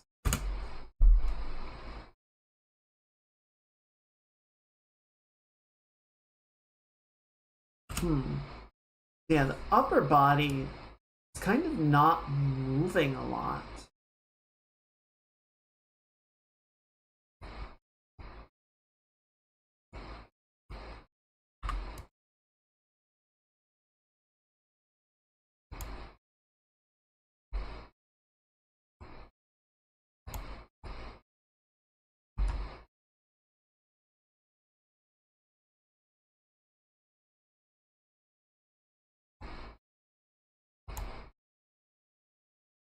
Yeah, this is doing a lot of rotation right now.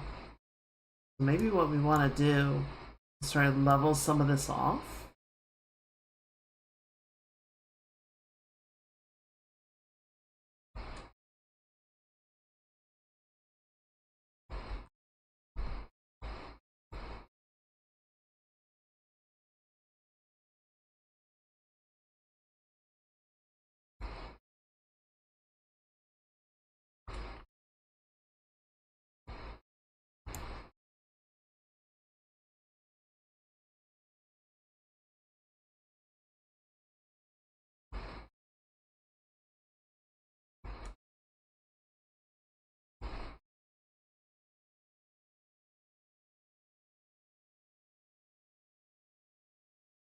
Let me step. There you go.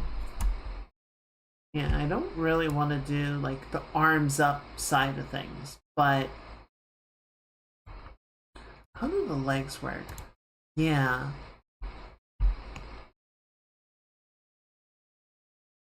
Go back to the beginning.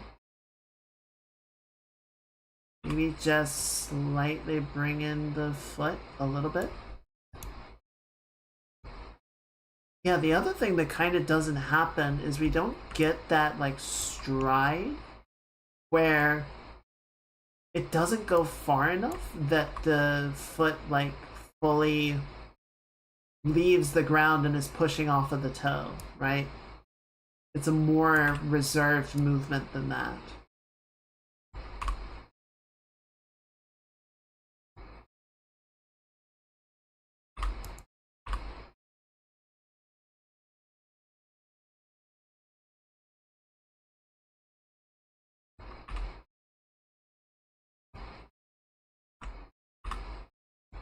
So maybe you can sort of bring this out a little bit more. And then as we step through,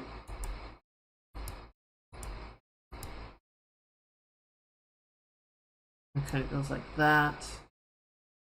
So then, yeah, this one would be more relaxed.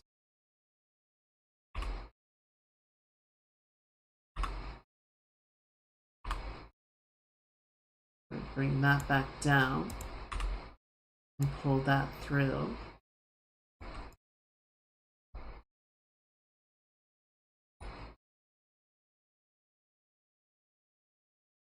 Same deal here.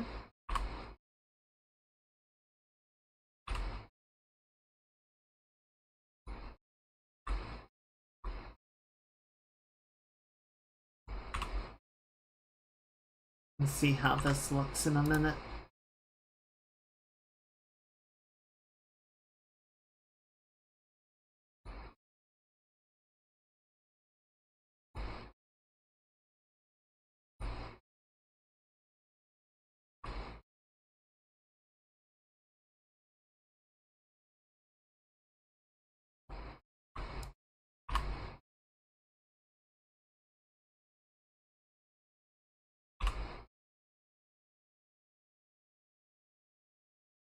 Step through, and last one's there. Now what we do need to check, well, so we're probably going to have a little bit of snapping in there, right? But, okay, that looks a little bit better, right? We got the snapping because frame 60 isn't doing the right thing anymore, but like it's a little less confident in the stride. Like we're still getting a good amount of foot movement, but the way that she's doing it is a bit more like the center of balance is a little bit more forward. It's not so much like her propelling herself off of the back foot as much as like planting the front foot and following through that way. I think that's a bit better. That let's clean up the snap though, because that's definitely giving us a bit of a bad read. So we're just gonna get rid of that. Go down to frame 60. We're going to replace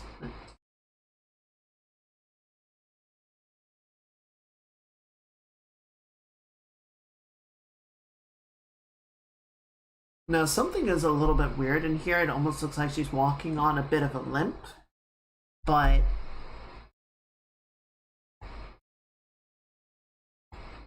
I think it's working.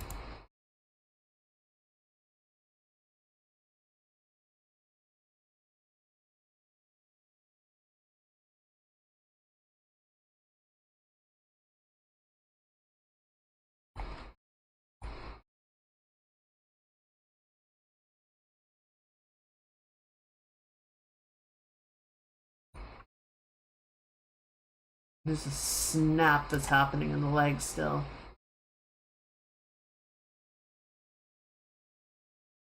There you are.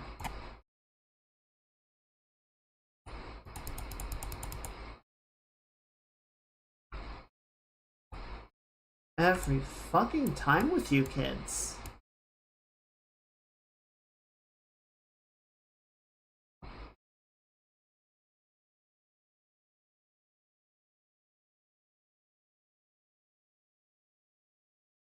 And then, where is the foot control? Okay, so you're there. I feel like that's pretty well situated underneath the body.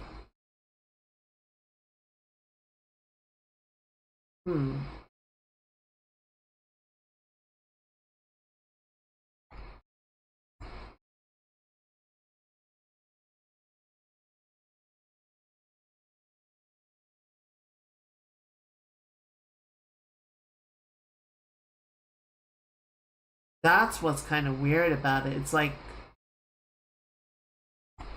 so the first step, you see how she's kind of like leaning a little bit to the left?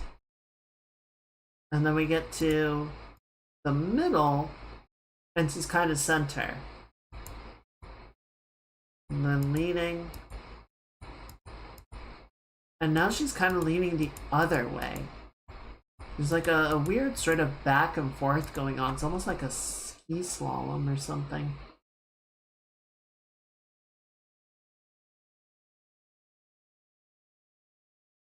I don't know how much that really matters in a side scroller, but it is a little bit strange. Yeah, there's still a little bit of what looks like a limp in there, but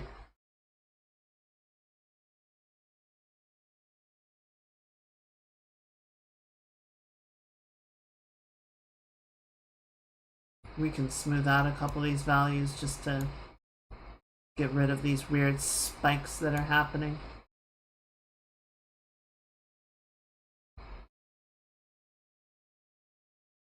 Smooth out the motion. And some of it shouldn't be smoothed out, right?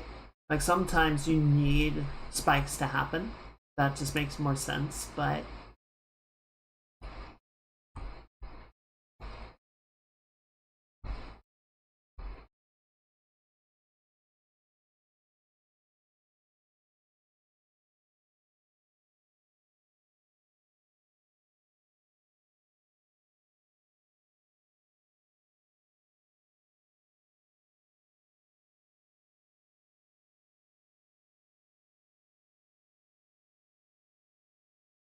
yeah, I think it's that last step before the loop. Like the leg jumps up a little too fast. Well, so this is 37 to 46, so that's 9 frames, and then that's 46 to 52, so that's 6, and then 7. But I think this one, I think this keyframe is off timing. Yeah. So let's bump you.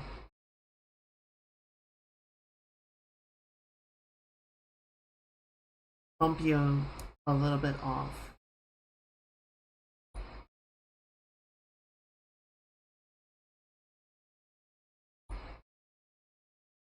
See, I want it to go on 45. There you go. Let's go. There you go. Just see how that feels. There we go. Amazing what a single frame of difference can do.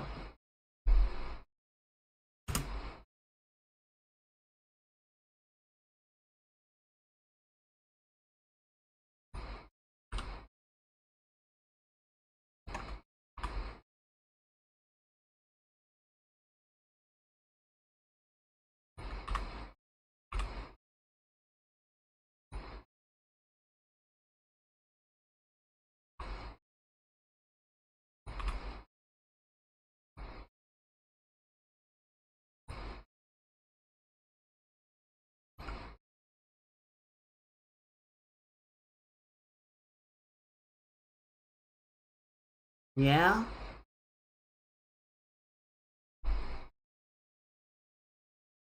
It's kind of crazy. Okay, so let's try one more thing. I say one more like we're almost done. We're not even remotely done, but you know, we can pretend. I want to see if I drag her a bit more forward on her legs. What does that end up looking like? Well, the arms start breaking again, so let's not do it too much. But I like the sort of forward momentum that it gives her. Actually, maybe not. What happens if I drag her backwards? It starts to break the legs.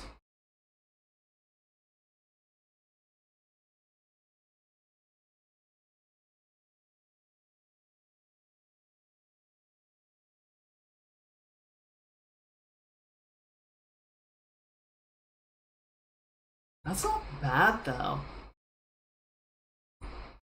I guess I feel like it's getting somewhere, right?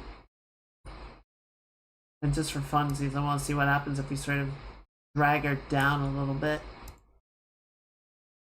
That gives her more of like a sneaky look.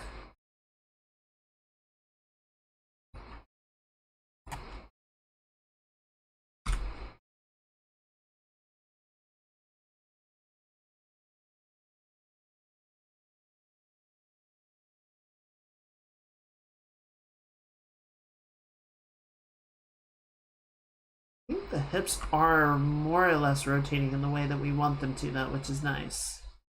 Yeah, the arms are still doing some weird shit, which is not great, but that's fine, right?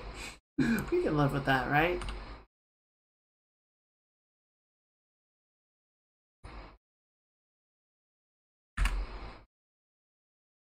Just go down to frame 60 and be extra super sure. Yeah, okay, so that's not the problem.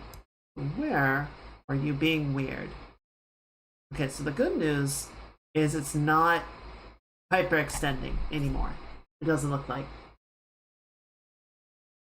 I think where we are running into trouble is somewhere right around here. That it's there. It is.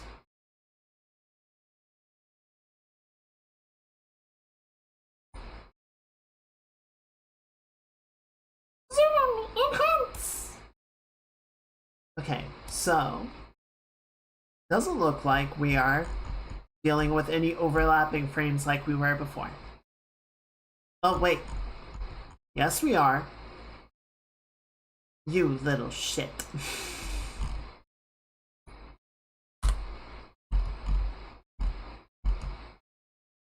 You little shit. Look at you guys. Look at you causing trouble. Why I woulda. Why I woulda.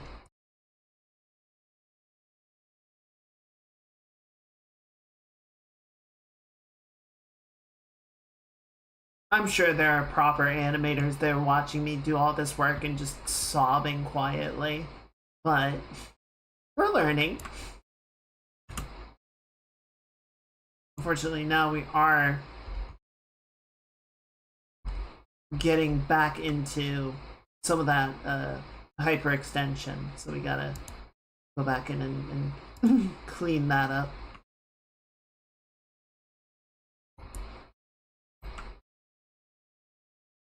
There you are.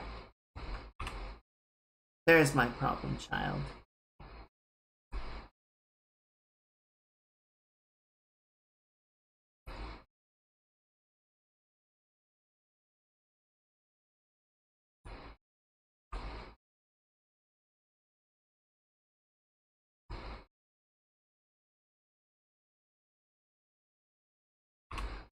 I was reviewing some of the story notes that I had written down a while back, a long time back.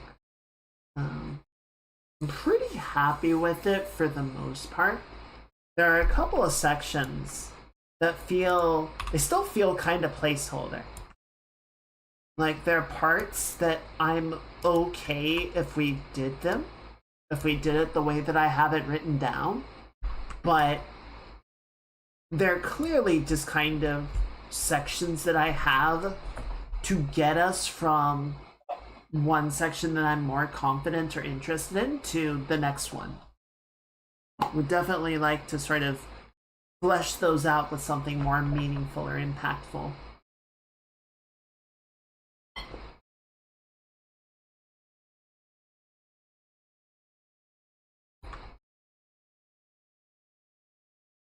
The one bit of advice, I guess sort of a writing method that I saw that I think might be a little bit helpful here is to write the scenes that I'm interested in, or the scenes that I know and understand more about. Right? Sort of get those well established and then figure out how to get between those scenes. Once I sort of have an understanding, then we can go, okay, well, what do we need to do to get our characters between these moments?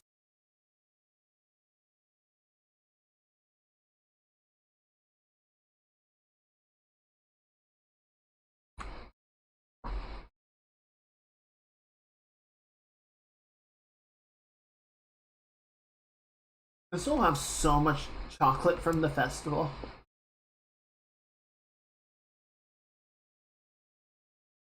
I've got these strips of candied orange peel dipped in dark chocolate, but they're so good.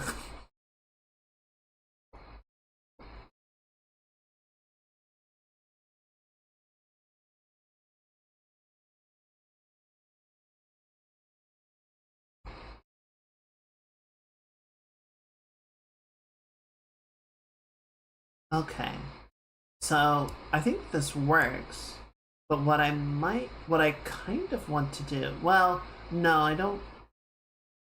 So I feel like on the step outward, like it kind of wraps away, but I kind of want that to go like out a little bit farther, and then it sort of comes back around, right?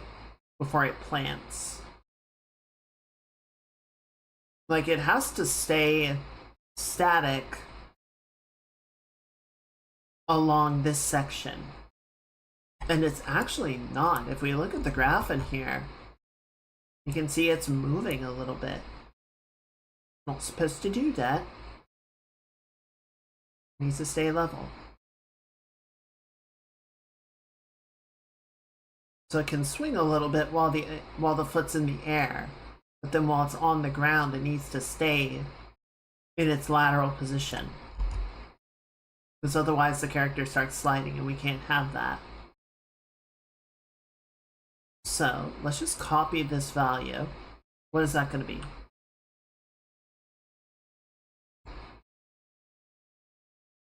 So if we go back to starting position, it's going to be 4.8. And then next frame, it's going to be right there.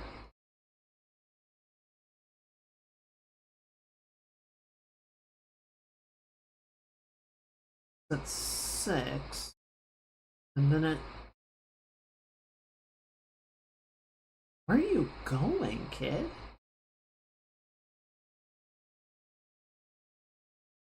See, at this point, I feel like it needs to come back to there. And then next one, same deal.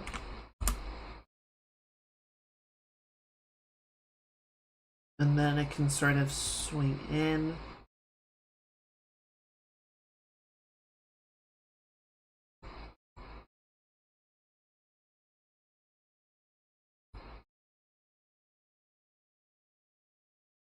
Yeah, as it comes up, and then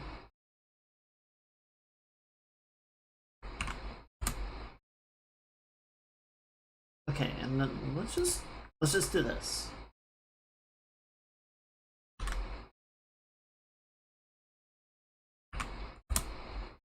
What did you do up here? What did you do?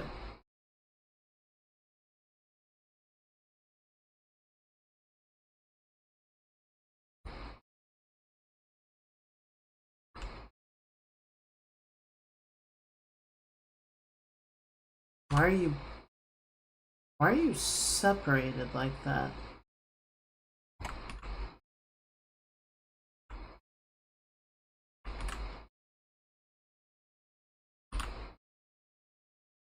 Oh, wait. No. I mean, oh, the arm is hyperextended. That's why it's separated.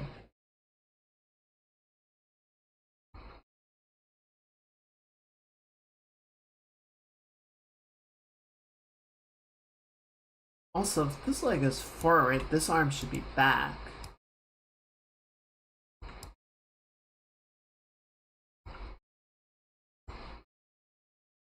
Okay, so yeah, that arm's forward. So yeah, in the next frame, you would be coming forward like that. Sure, okay, that does make sense.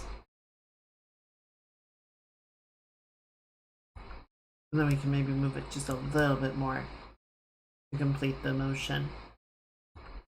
Okay, so going back to the foot, I think its lateral movement should not be very strong, right? So like right here, it could move a little bit, but then it needs to be planted again by there.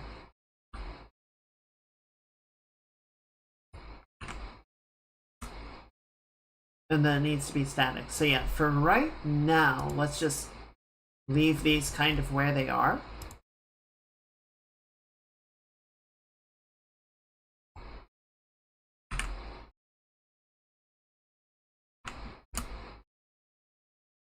Excuse me.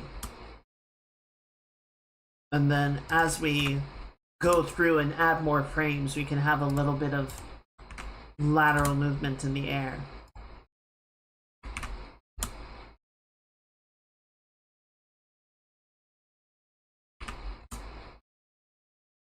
Because we don't want the feet sliding when there's no motion to explain it, right? We need that foot to be on the ground properly. Now, her toe is clipping into the dirt at one point. Right there.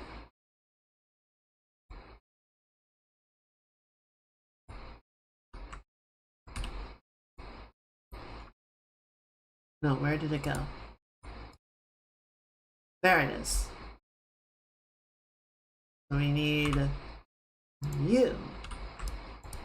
Or no, I think it is. Yeah, it's rolling in a pretty good position. So we need to elevate the foot up a little bit.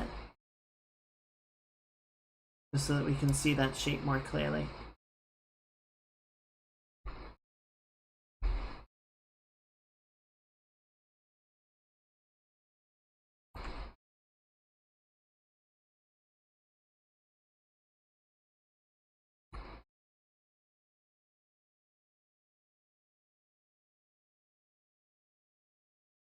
Okay. Yeah, all in all, pretty good. I do feel like she's maybe a little bit... Well, see, if we push her any farther forward, I feel like it's gonna sort of get away from that timid posture. I don't like what her right arm is doing. I think the left arm is more successful. It's not great, but it's better.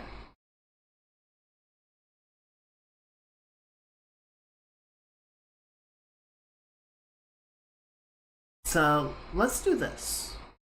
Let's clean up the arms a little bit, and then maybe we can take a little bit of a mental break and sort of go back to watching the tutorial and see if we can glean any little insights on methodologies and whatnot. Because I was expecting to follow along with that a lot more, and then I kind of just started into it. So yeah, if we look at the graph over here, you see it's kind of all over the place. It's not sort of a nice continual motion of nice back and forth, right? It goes like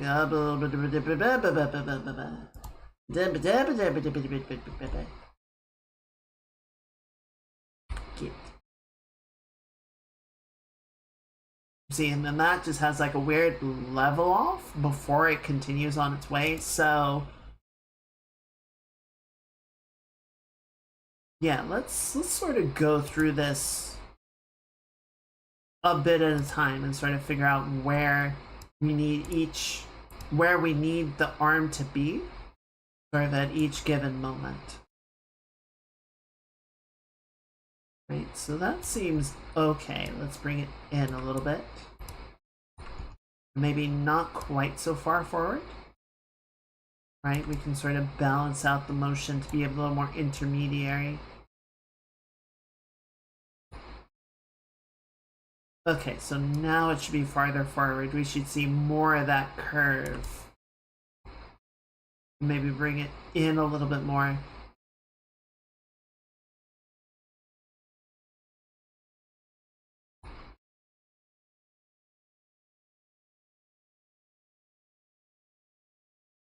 And now we're back to intermediary. And then back here, trying to swing it back behind her a little bit.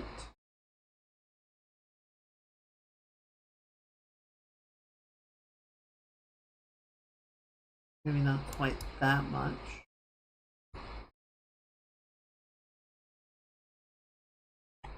Intermediate, so right about in the middle. That seems fine.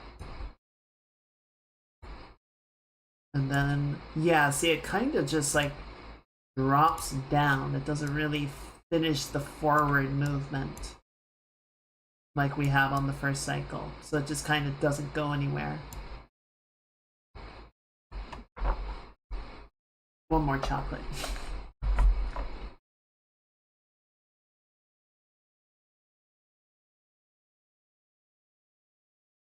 Okay, that seems pretty good. And then a little bit out just so it doesn't clip. We can also rotate the hand there.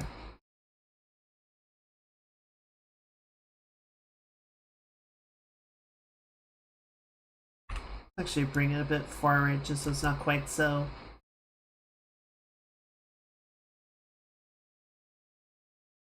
Okay. Double check that against the other.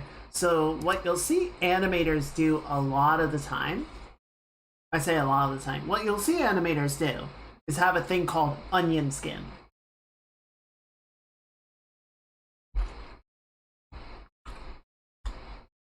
And it's kind of there in the graph, but if we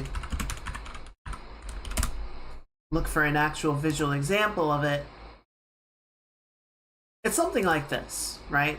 That you have your keyframes, and then it will sort of show you the tween frames between your keys. So you can see, you know, what is the motion that is happening. And it sort of makes it easier to understand, like, oh, you know, where is the hand going as we do this? Is it like bobbing up and down? Is it staying perfectly level? Is it like swinging in erratic ways? Are we getting the motion that we actually want to see here?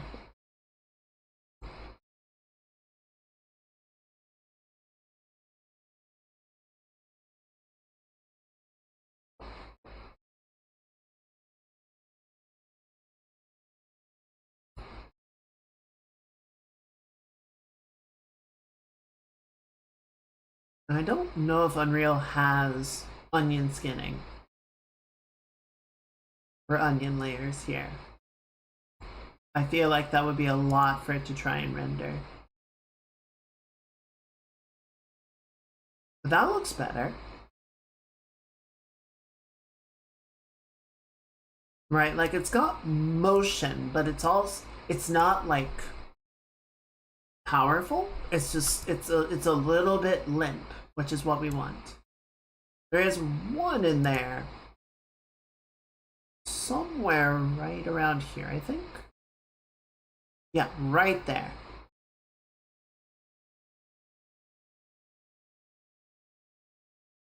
Where it seems like the arm is hyperextending a little bit. I think this is, yeah, see, right in here. What can we do about that? What's causing that hyperextension?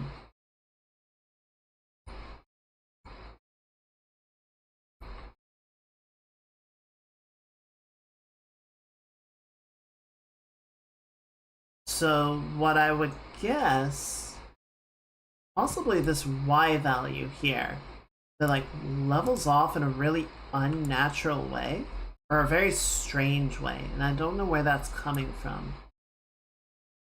Where's that smell coming from? Where's that smell coming from? So if we round that out into something more gradual, maybe ease down on this side just so it doesn't create that hump as much. See how that looks. A little better.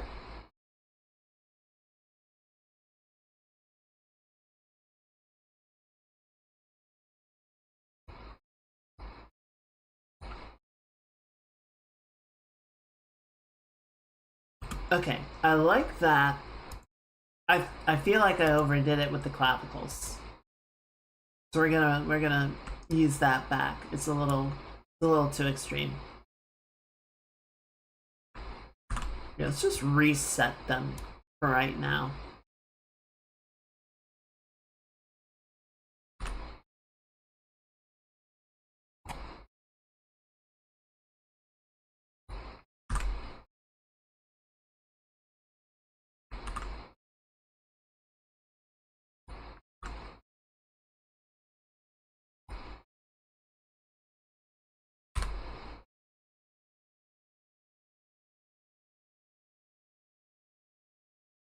Kind of see what it needs.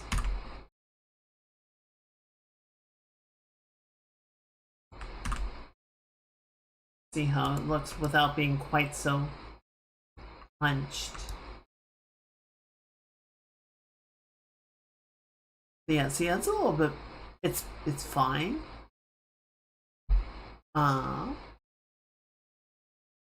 Where'd my walk cycles go? Yeah, so what are we missing compared to that? I don't think we need to roll the shoulders forward per se, maybe a teeny bit.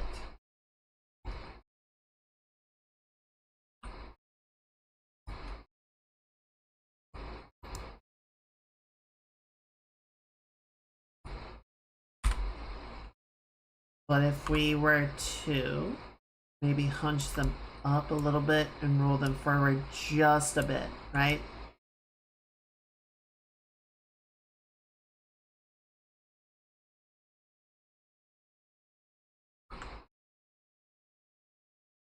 And so a little bit of hunch and a little bit of an inward defensive roll, just enough to sort of read it without overselling it, right?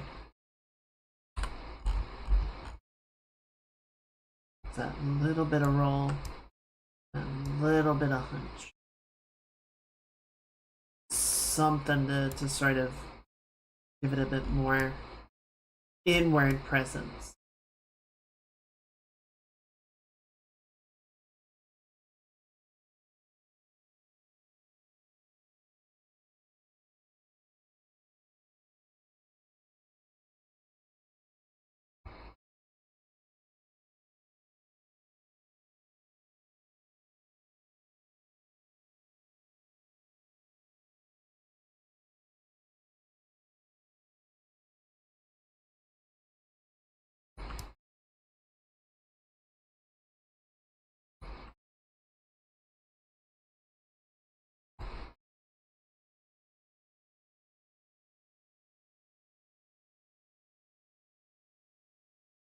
Oh shit, I did in the wrong frame.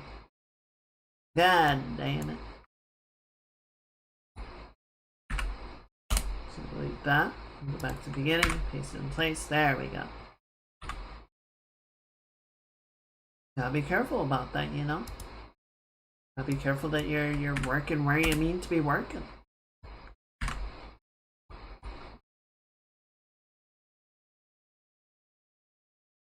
Alright, let's clean up this other arm. And then we'll take a little watch break.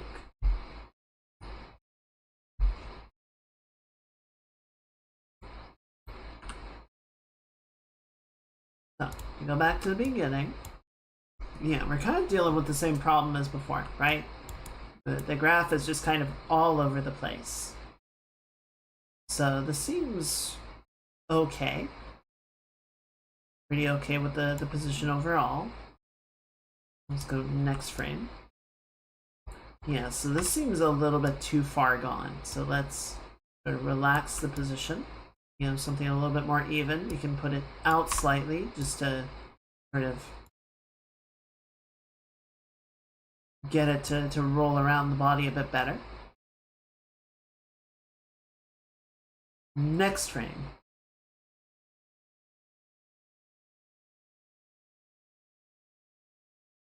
Move you down a little bit more. And then, is that your rotation value? No. No, it is not. Is that your, what value is this? Location. Okay.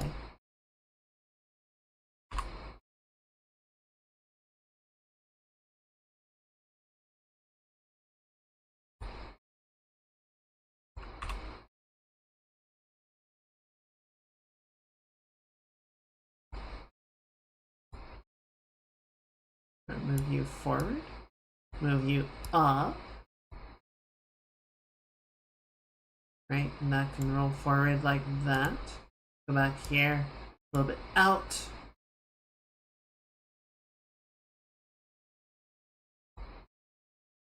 That looks pretty good. And then we've got this weird spike happening here. So that's the rotation value. Let's kind of level this out like so. And pull you out to the side like this, so that you can get past more effectively. The elbow is breaking, so let's relax it.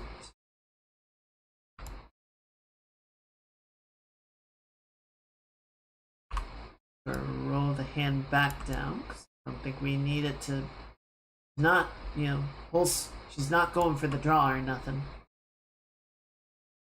And then next one.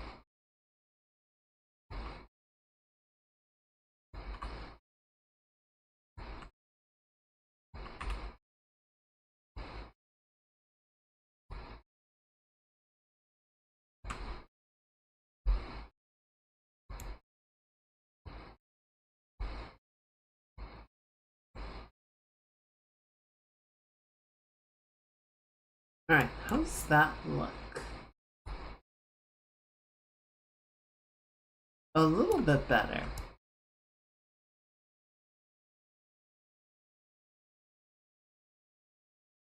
There's a bit of a snapping situation going on again. So if we take our starting frame down to the end,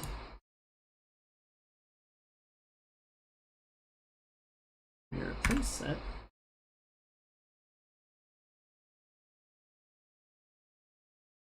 So yes, it's not bad. It's a little weird, but it's not bad. It's better anyway. Okay, so where are we getting weird outliers? I think this one, so that's the rotation, so that's not going to affect it too badly. The X location,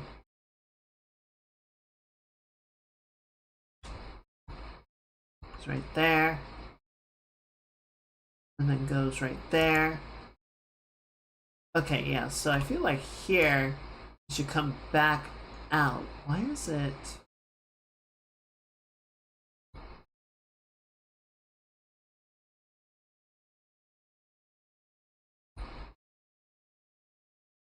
There. See, it doesn't need to be.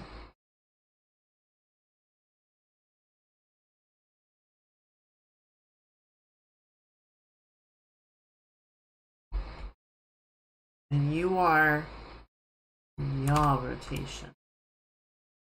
Okay, well that's just me being imprecise. Let's just check this on a frame by frame basis. Okay, so location X. Okay, so let's just level this one out because it seems to be getting out away from where we really need it to be. And then these guys are just kind of like uneven in their positioning, right? We can just sort of level that out a bit more. Z seems to be fine. Well, not really. Okay, yeah, I think this is where it's getting kind of weird. So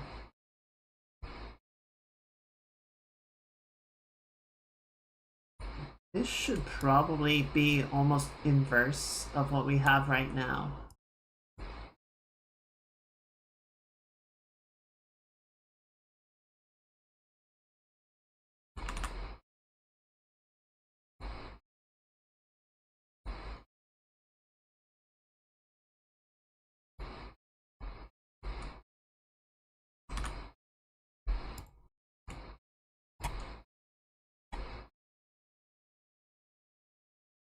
Okay, never mind. I made it worse. I made it worse.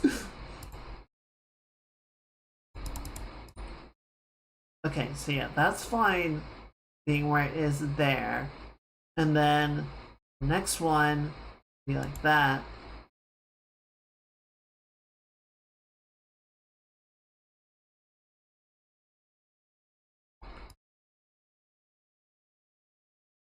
You need to be... Okay, I see.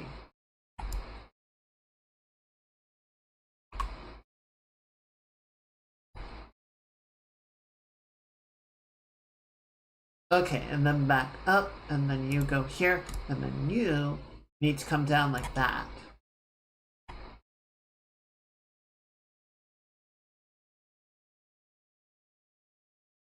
So it's every other beat, not every beat.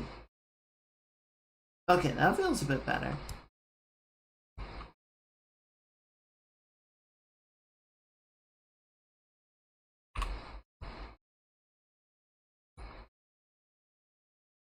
So yeah, what's going on here? And then back, and then up, and then... Yeah, why is this one?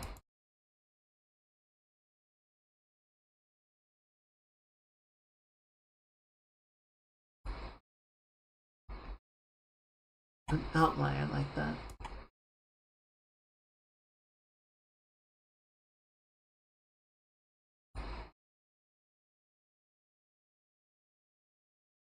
Bring it up a little bit, back a little bit. Just double check that everything's kind of hitting at a similar level, right? And then yeah, X is at least consistent here. It's just really weird that it's doing it the way that it is. But as long as it's happy, I guess whatever.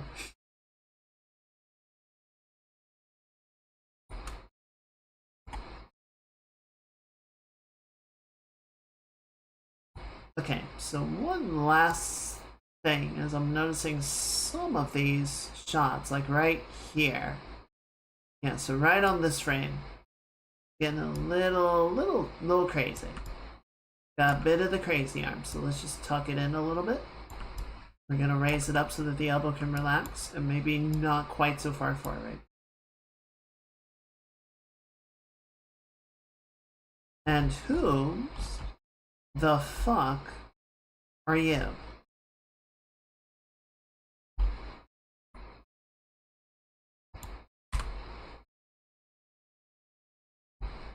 Yeah, I fucking did it again.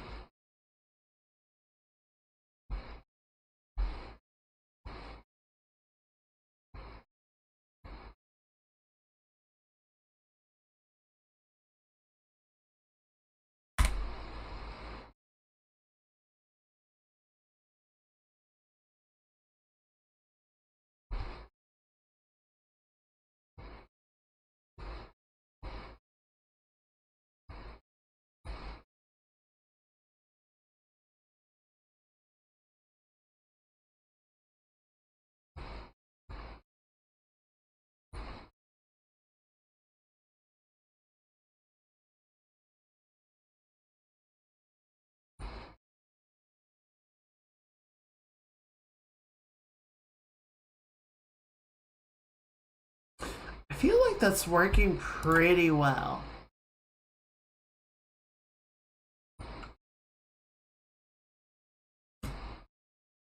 I feel like that's pretty good. I wouldn't call it amazing. It's not going to win any awards, but definitely getting us into a place that we can work with. I think what I'm going to do, I know I said we were going to stop, but what I want to do is we're going to come in right, we're going to do a bit of tweening. So we got frame 0 and then frame 8. So let's go to frame 4. We're going to grab our feet controls.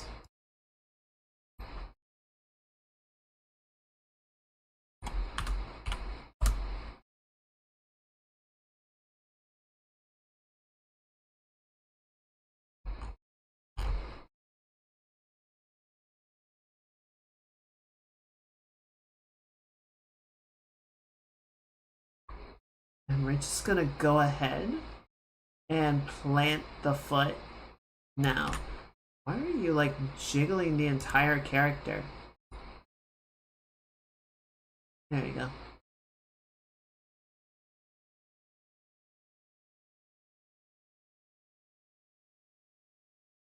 And then we're gonna go next. So we're at 15. The next one's at 23. So yeah, every 4 frames, or every 8 frames. So we're just gonna skip ahead to 19 and do the same thing for this guy.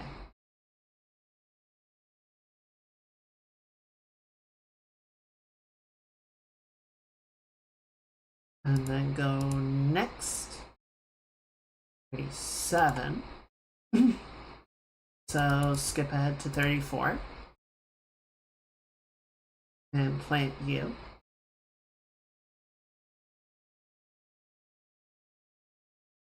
And probably one more time. 45, 52. So let's go to 49.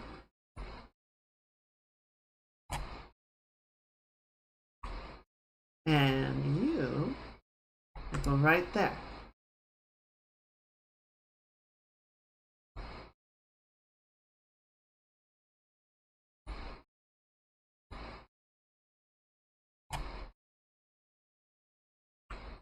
See how much better that feels? Just how she like gets her foot on the ground right away. Or, you know, within a very quick period of time, like half as quick as the rest of the foot and leg is moving. Much, much better.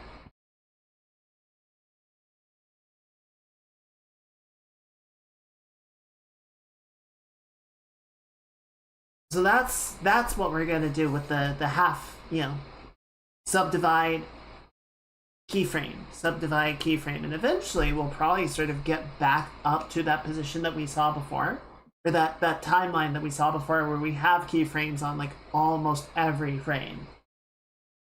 Right? If we wanted to be really, really particular with our animations, we would absolutely get to that point where we are considering where everything sits on every frame and fine-tuning it to get to that level. I'm not that good of an animator, but you know, that is definitely something that we might get to at some point. It's also something that I'm thinking about doing the model upgrades, right? Because a lot of times in Live 2D, you know, you have a parameter and you sort of say, okay, you know, if the parameter runs from like -1 to 1, you'll put where you want the settings, the mesh to be at the -1 value, and then the 0 value, and then the 1 value. And if you want to get really fancy, you might do negative and positive 0.5. But there's really nothing stopping you from having values at -1, -0.9, -0.8, all the way through, and sort of doing that same thing of keyframing effectively every possible value. I'm trying to remember if Live 2D allows for 100th position, But it's the same sort of thing. Like, if you want to, you can get really particular with where everything sits at every possible value. But we'll kind of see. And some stuff does not require it, right? Like, macro level movements of the entire character typically don't, in my amateur level understanding, need to be keyframed down to that level of precision. But stuff like, eye movement, finger movement, positioning of specific things or interactions with objects, yes, very particular. All right, let's open up our animation tutorial again, and let's just sort of double check some of what we're doing here, right? Sanity check.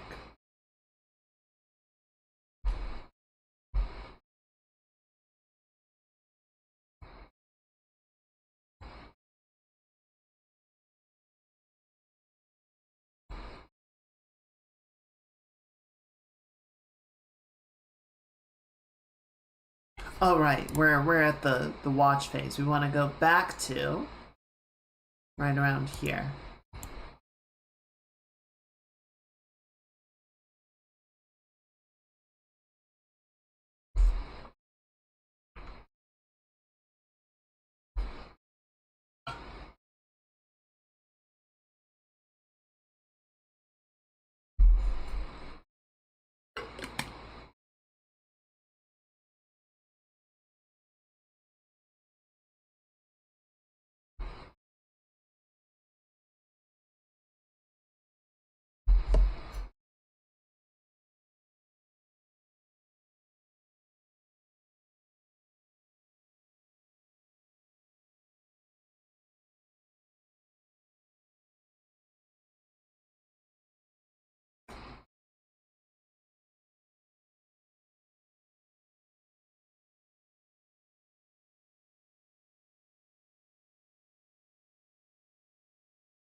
He goes very quickly.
Oh, I felt doing the door tutorial for my hands, but they on half speeds.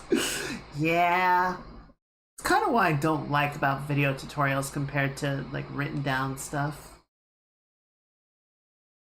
Welcome in, Chaos. Hope you're having a good week.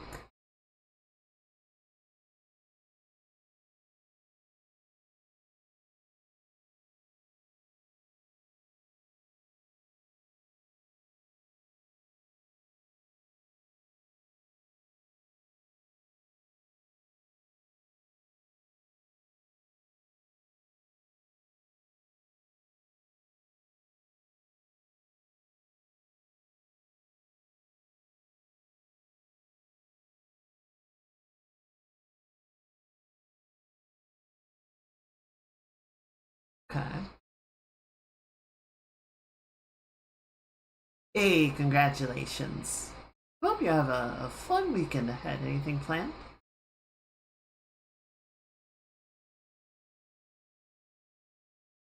Okay.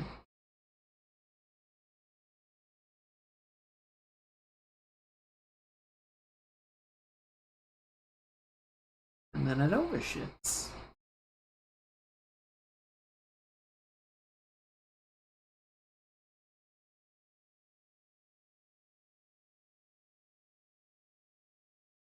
And it goes, wow!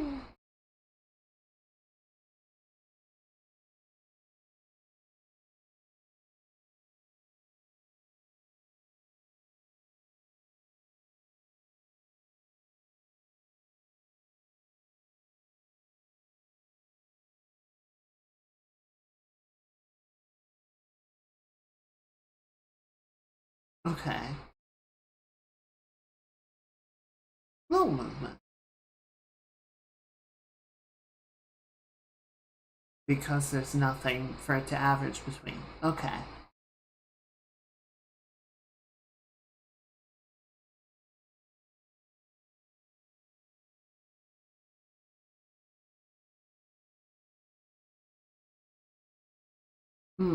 Okay. Dash team probably say up a ton of cron jumps. Alright. Don't actually know what a cron job is, but I hope it goes well.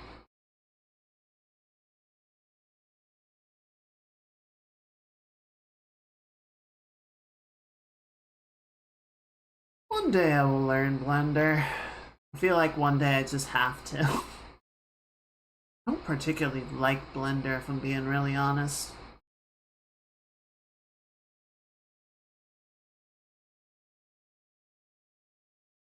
I don't know what's gonna make that any better.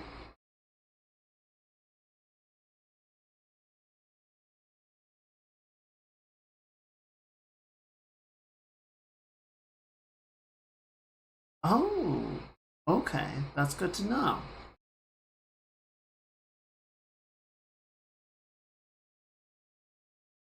Visual commands or scripts and let. Oh, cool. Yeah, I don't know. Some of the stuff that they did to make it more approachable to Maya users helped, but I don't know. I just find it to be a lot of like, why are you like this? Oh, it's Max's fault. Okay, that makes a lot of sense.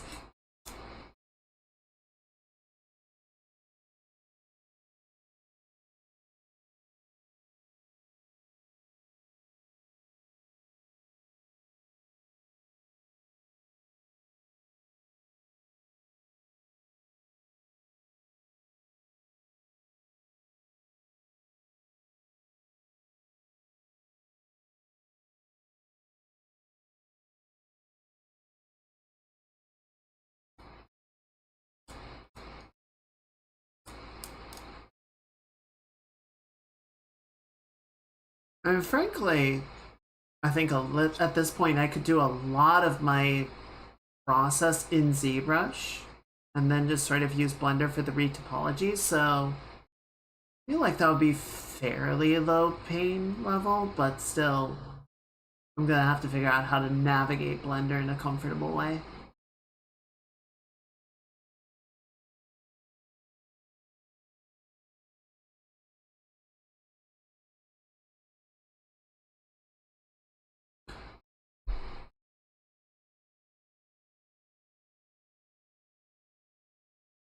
That reminds me, didn't I have a plugin for...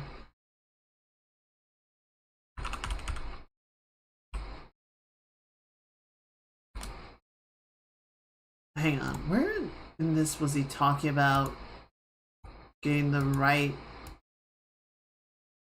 Was it... No, it wasn't Tatools.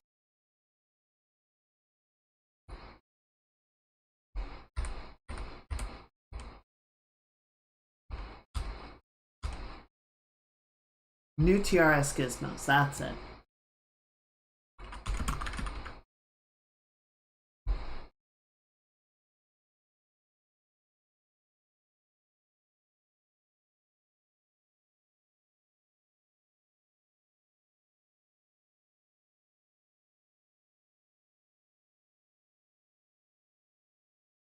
Okay, but where is that? Why don't I have that?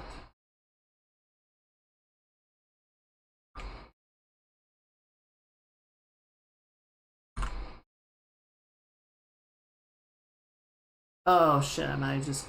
No? Okay, you're fine.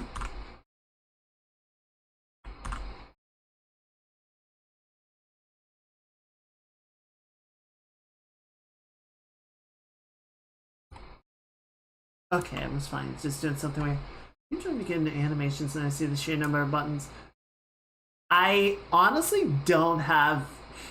I don't have anything that can really help with that. I am not an animator. I'm learning a lot of it just as I go. Yeah, there's a lot of buttons because there's a lot of shit that you need to be able to control. I wish there was some just like magic make it simple option, but it's kind of just what it is. Where is this improved gizmo option?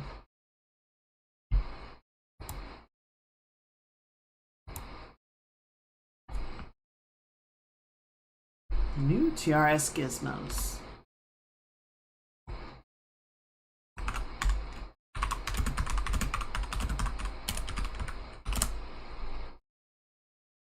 Why are the new gizmos so bad?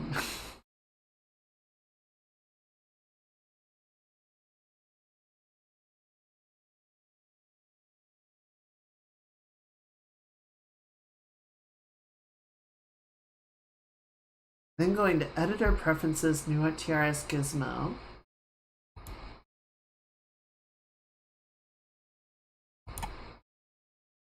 Then here.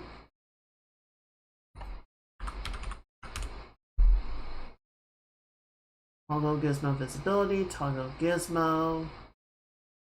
Enable new gizmos. Okay, it took a second, but now it's there. Okay, that's gonna be much nicer to work with. That's so much better. Okay, good, good, good, good, good. Okay, cool.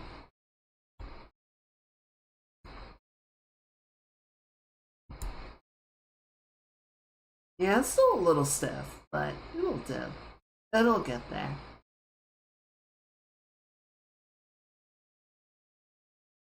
What is that?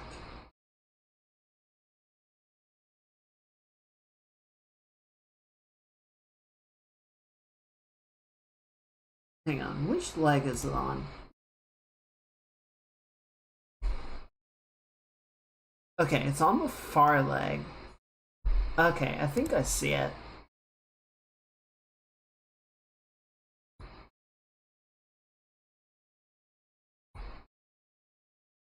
So if we bring this up, yeah, right there. Like, she kick. Where'd that come from?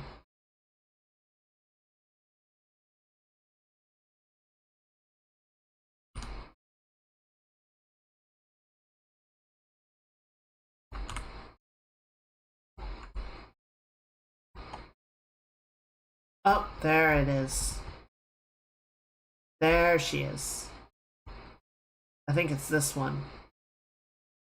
So like that seems okay, and then it comes way down, and then it jumps up like immediately, and it gives this weird like kicking effect. So if we just get rid of this key, how's that look?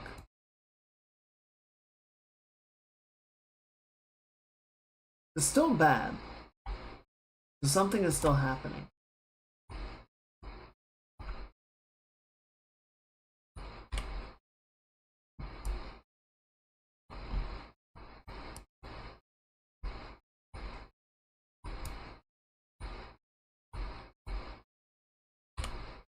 Get rid of all of these excess frames. Do we have any others causing a shelf like that?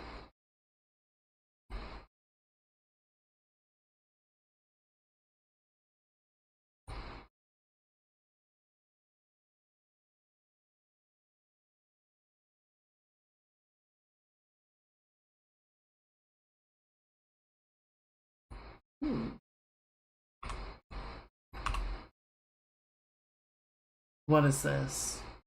Roll rotation. Okay, I don't think it's a roll issue. I mean, this could be it.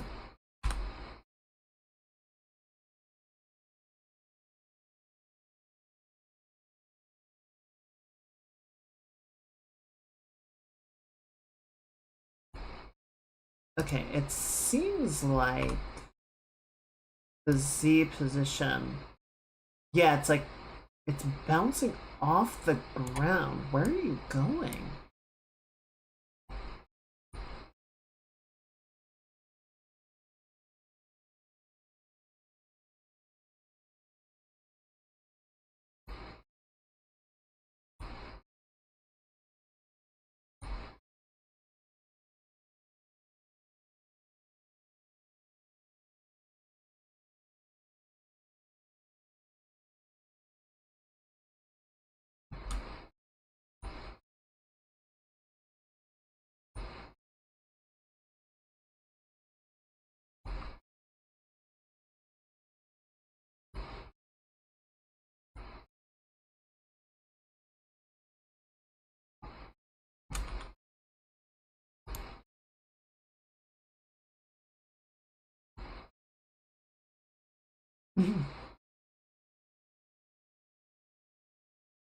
And then there's another frame right next to it? Oh, because you're off position. How do we get these freaking like in between frames? I don't get why that happens, and I really don't appreciate them.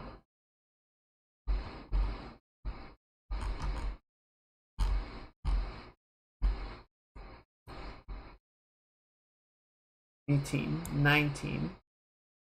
Yeah, why are you even up here, dude? Get.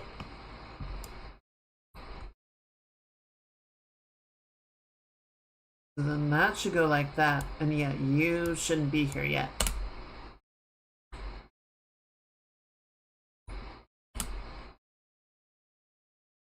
You stay level. So yeah, you should hit the ground and stay. And yeah, it shouldn't really be till about here that it starts to elevate.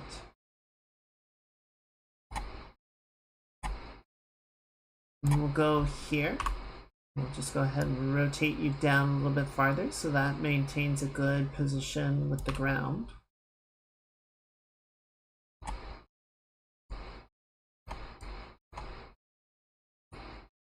And then step through.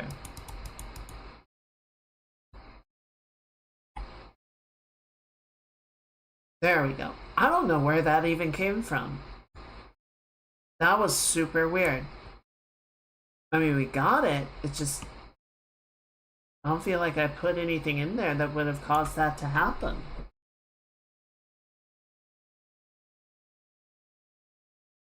No, I don't know.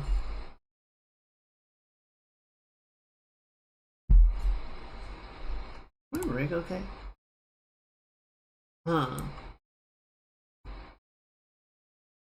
So back on this side of things, The rig keeps getting freaked out by stuff.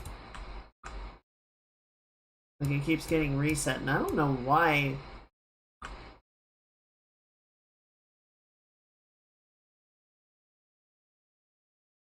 Like that shouldn't be affecting the animation. The animation shouldn't be affecting the rig.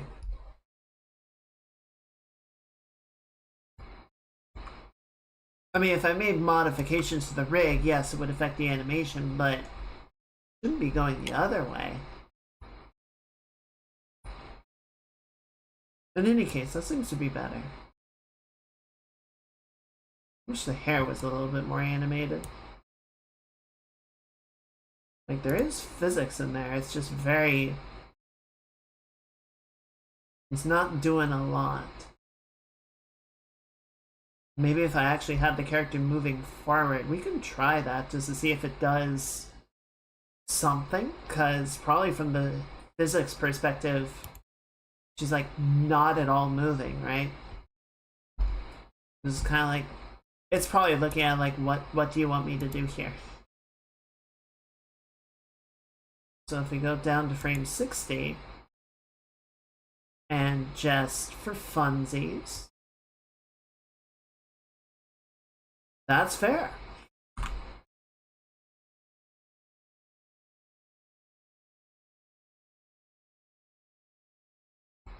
Okay, so that's the root, and you are global, so that will move the entire thing. Yeah, okay, so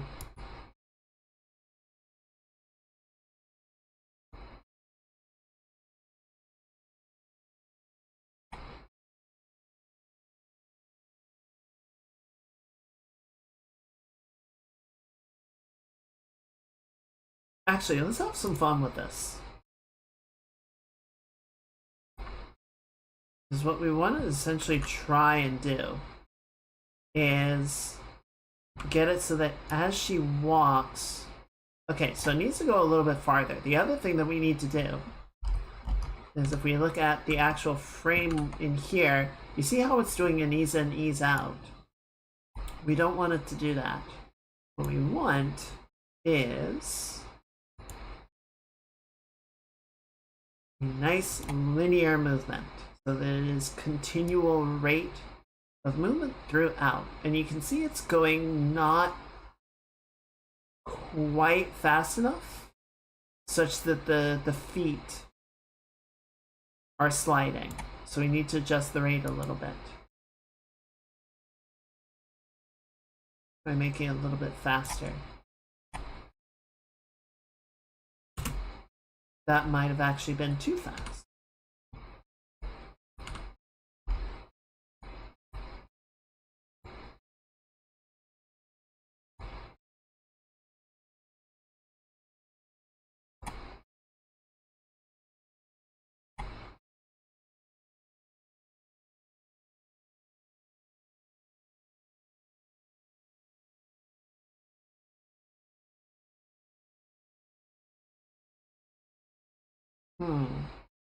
See, that part looks pretty good, but then it starts sliding through here.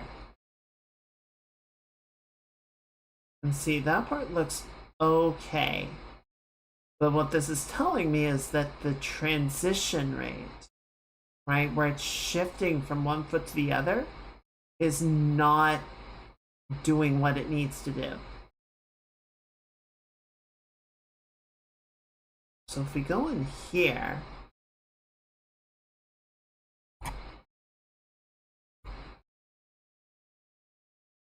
gonna grab this guy and we're gonna go boop, boop, boop. Right, so you're right there, that looks fine. And then we need...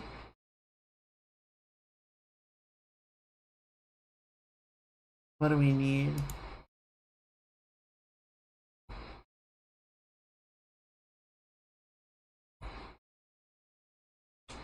So if we hold that there, if we watch the position of the toe, yeah, you see how the toe bone moves a little bit?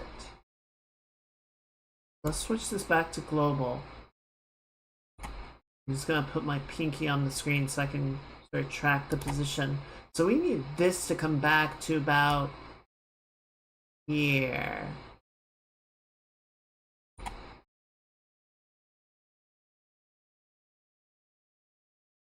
To sort of better facilitate the movement through. Nope, don't do that. I wanted you to move the camera, not the thing. And then on sort of a similar track,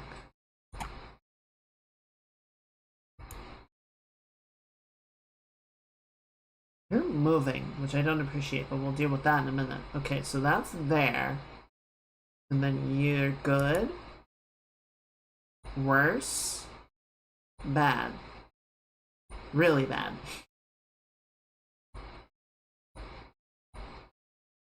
Okay, so I feel like you have more keyframes than you really need, but so let's go in and check to make sure that you're not getting any weird duplicates like this motherfucker. Okay, yep. We've got a whole stack of them in here to get rid of.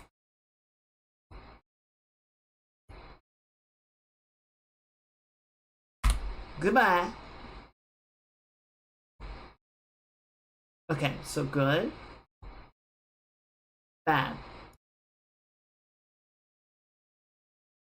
Yeah, we're gonna stay right here. Gonna pull this back a little bit.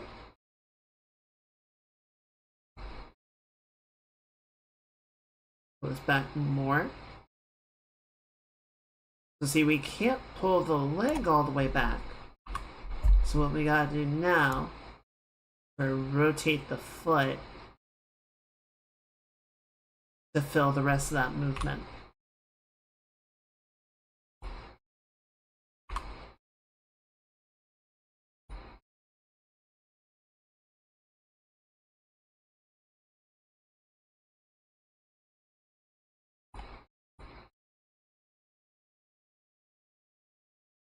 Good.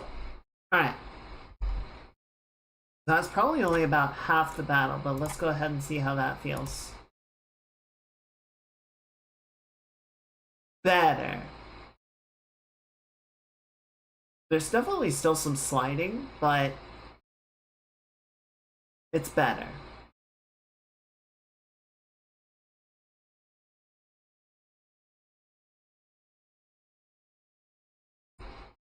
I wish there were a better way to... I mean, there must be a better way to check this, right? Sort of see what's going on and plan accordingly.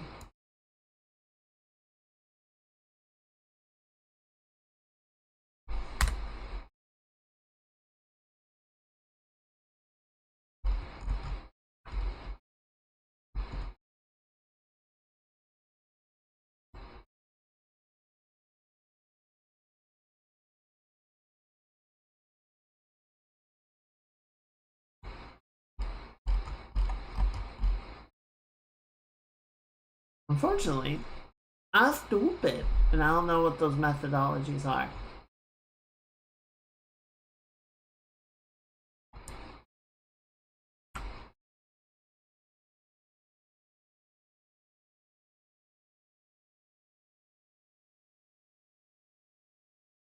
You know, sort of the same problem in here. As we approach these frames, that it's well planted. Then we go to the next one, and it starts to get off position.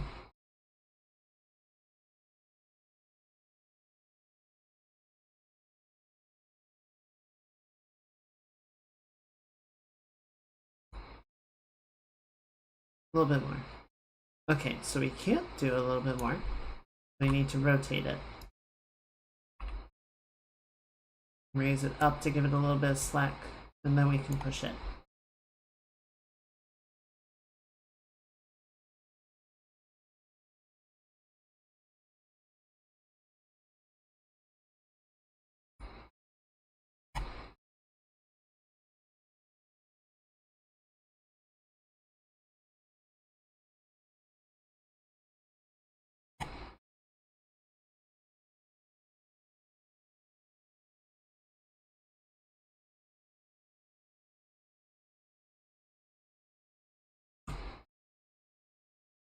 Not great, not terrible.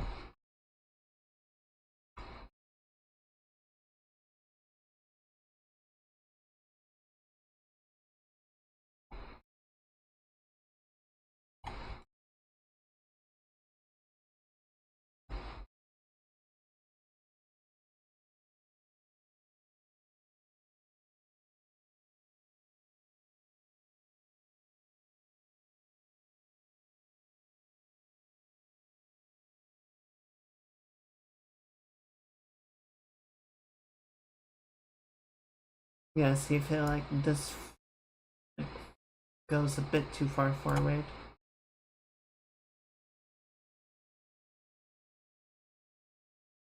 And this is why I want to keep the keyframe count low initially, right? It's like, let's just focus on getting the really fundamental parts of the animation working, right? That we plant the feet well, they don't slide, they don't drag.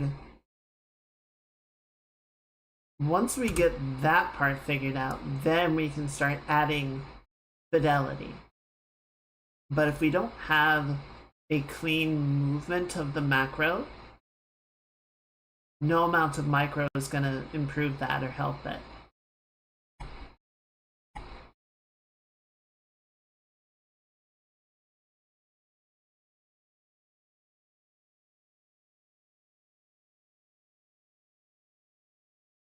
Okay, that feels good.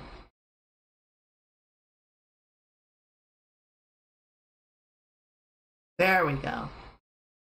See, that's just much more of like a hold play, hold position until the weight is transferred and then it can move. That's much more solid. To my untrained eye, anyway.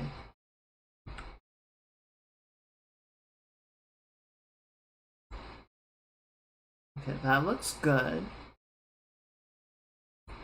Okay, so I think we got the right leg. I think we have our left leg in a pretty good spot now.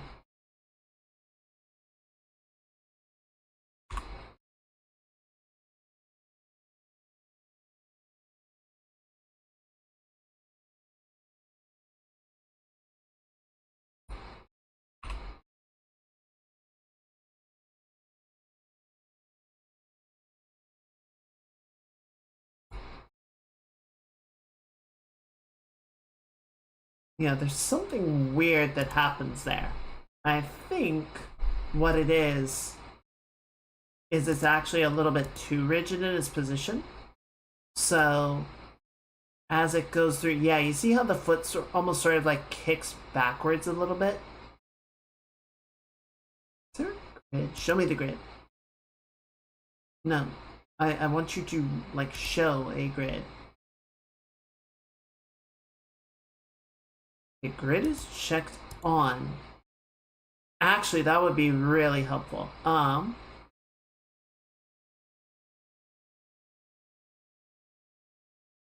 Stats, layout, advanced settings. Let me look this up.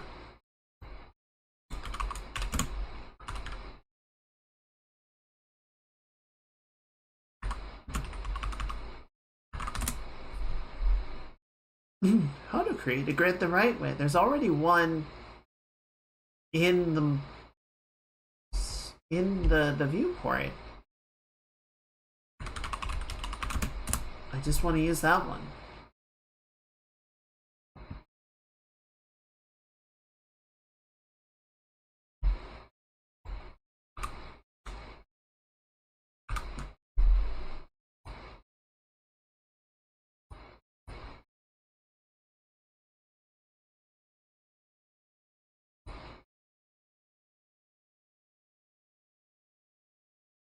Let's see. Reviewing, high viewport UI. Field of view, screen percentage, game view, immersive, allow camera. That's not any of those. Grid regular color, alpha, ruler color, center color, map size 16.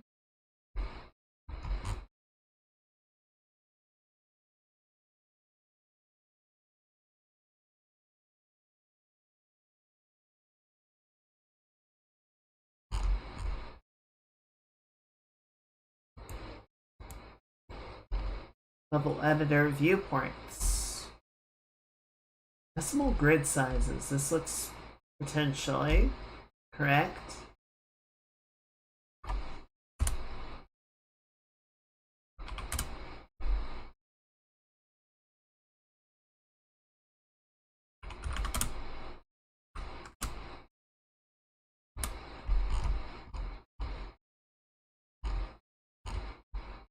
Components, animation, tile map editor.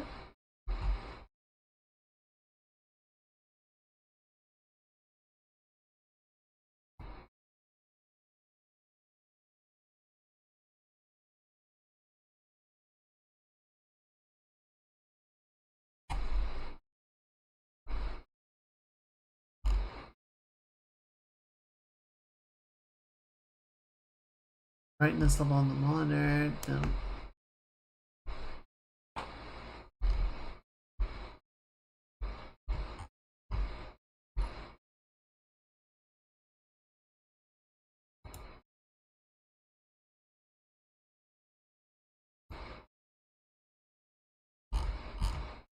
Yeah, I don't think this is what I want. I just want to have the viewport grid be like much more visible. Well, I guess part of it. This box that I'm on. Or the plane. Where is the controls for the plane? Hello? Oh, it's probably because I'm in animation mode. I need to go to selection mode. There we go. And if we just nudge you down a little bit, beautiful. There's my grid. Alright, now let's go back to animation. Okay, so this will be a lot, this will be helpful. Now we can actually like see the position. So yeah, you see how the toe joint like kind of jumps back a little bit? Like as we go through our steps. So it's in the air, well, except that it's not. So this is the contact point, and it comes down, except that it's not coming down, it's sliding forward. So that's not good. You don't want that.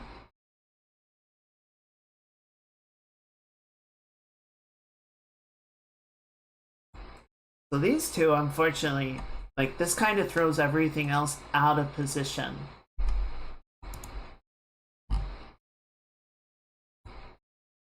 If we start here,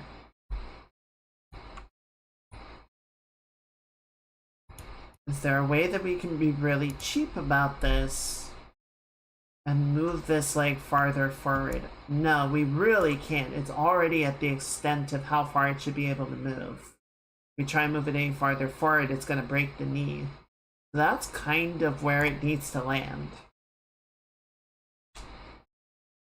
There's like a whole grid sector, a whole row farther ahead than it should be.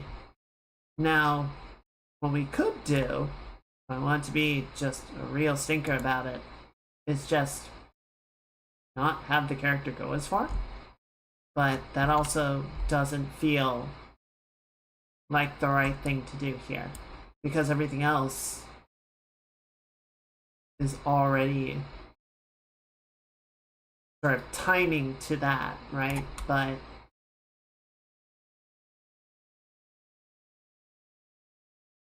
I mean, what does this look like now?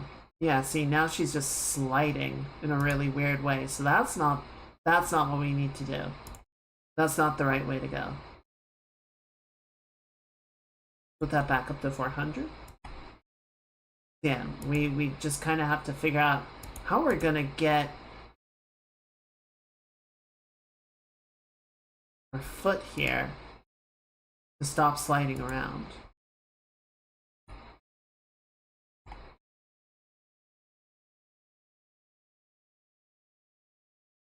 I mean, the short answer would be to just do this, right?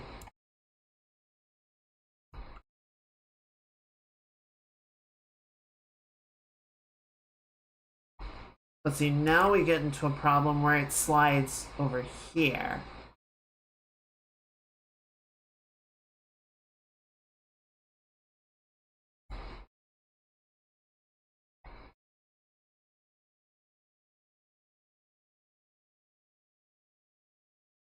So in one of these, so we got there, there. So now you would need to be all the way back here, which it really doesn't want to do, right?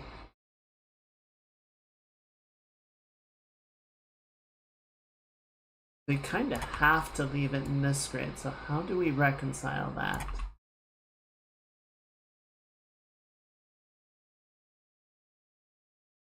Right, if we move this back here, so then you need to be there. I guess we could like raise it up a little bit farther.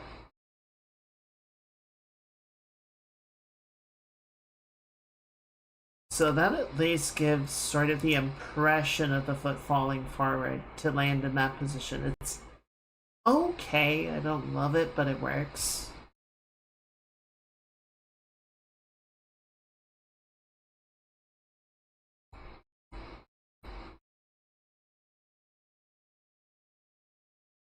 Yeah, we've got a little bit of sliding going on.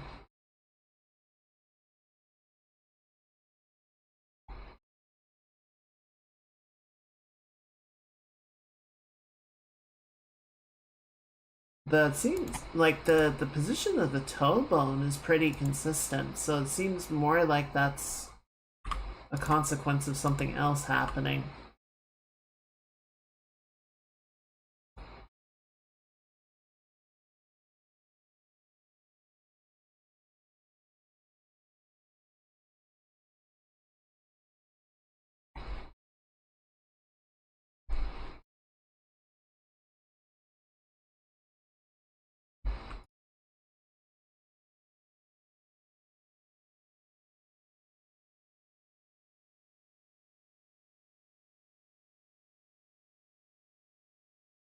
Okay, now if we just check the other leg now.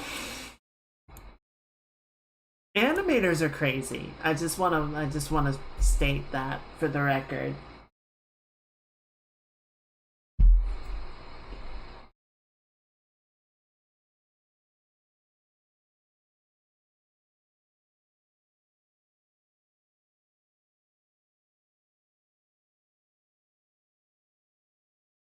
Yeah, so see that kind of plants. It's sliding a bit. It's sliding a bit.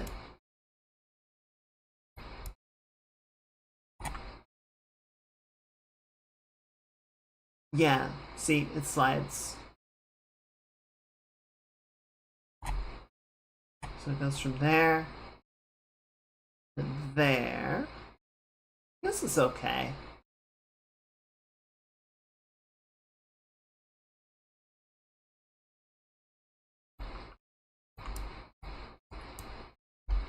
You have, yeah, you've got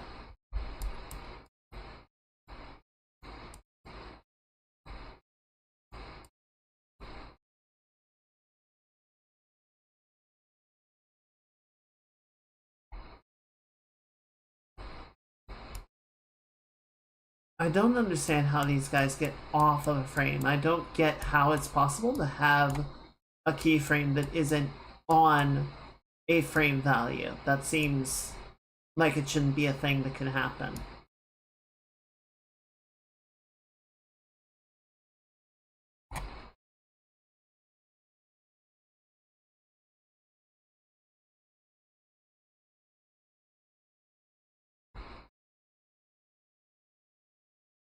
Slide back a little bit. And then stop. Hold your position.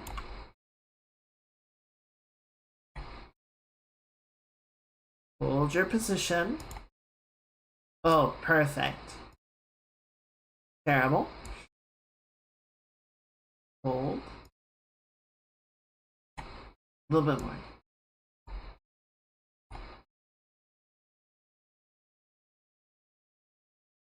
Are you? Yeah, see, it's sliding again. Good. Okay, so that angle's good. We're just gonna... Perfect.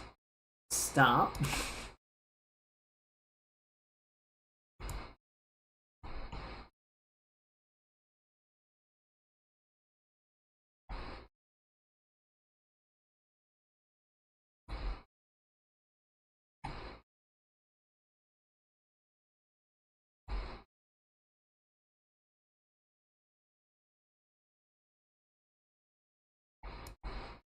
Okay, so this is actually still too far forward. It needs to be a little bit behind this line, not in front of it.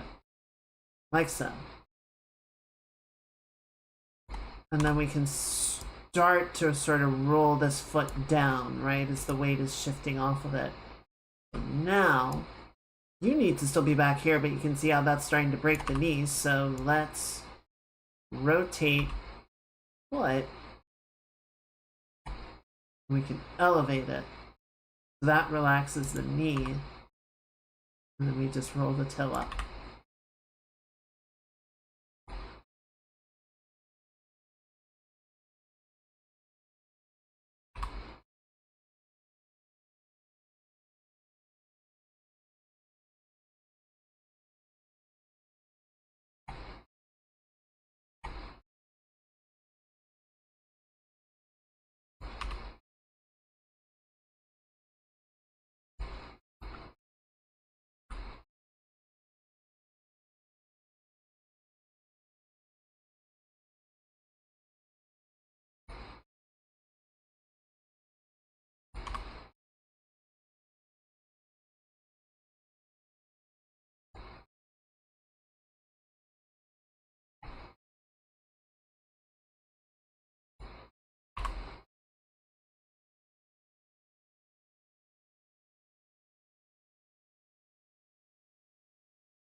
Definitely better. It is definitely an improvement. And if I wanted to be less masochistic, I guess, we would have only done a single step on each side, right? And instead we have two, which means twice as much cleanup work. But I wanted to let it be two because I felt like it was important to have some amount of range that there could be some variation between the steps, right?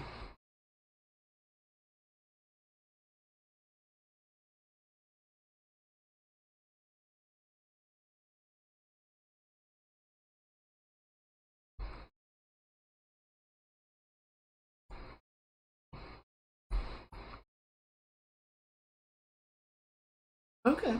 Yeah, that seems pretty good. Definitely a lot that I want to clean up. And I'm still not super jazzed about the pose. But I think it is definitely a good starting point.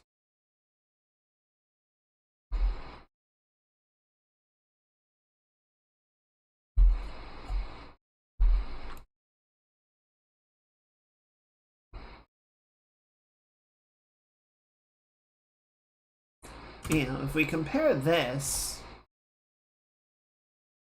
here, actually, you know what we can do? We can just mute the rig. Oh, geez. And make the walk loop active.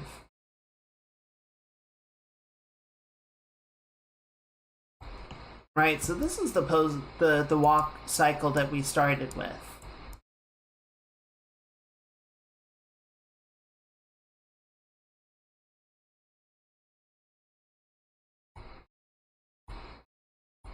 And this is where we're at now. Let's just where did our root control go? Or not, yeah, global control. Let's just delete this keyframe.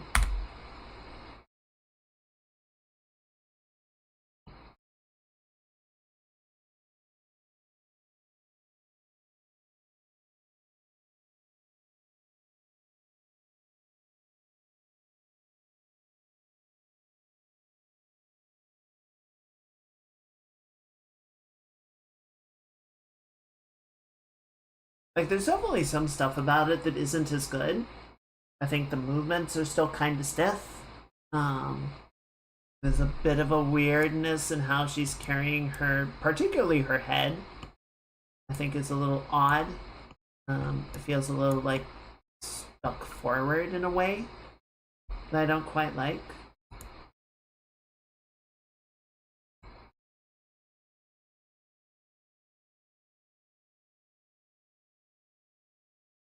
But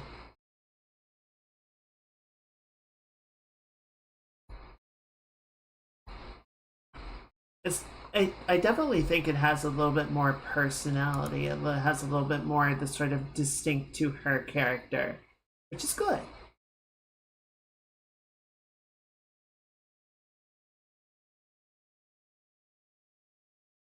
Now, one question. Something is causing her to sort of bug forward a little bit.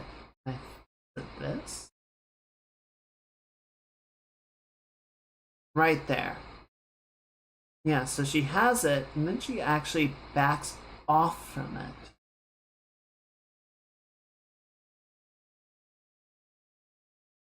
I think it is this. Location. Location, y'all.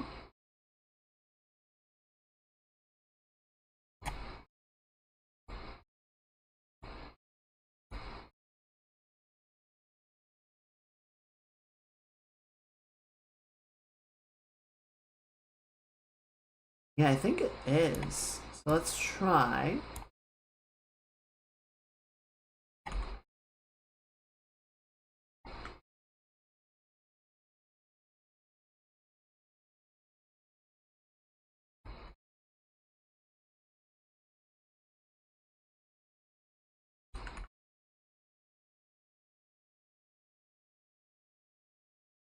Okay, so that's controlling the roll of her hip from side to side. We actually do want that to be quite positive.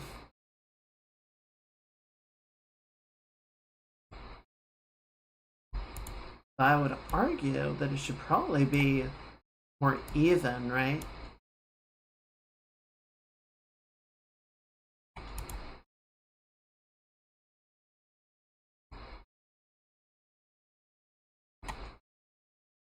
Something like that.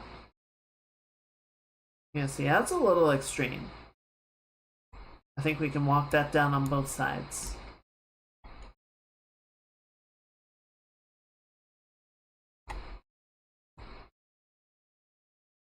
Yeah, it's a little bit better. Okay, but that's not where she's getting that sort of dip to the front. Makes me think maybe it's no. Hmm.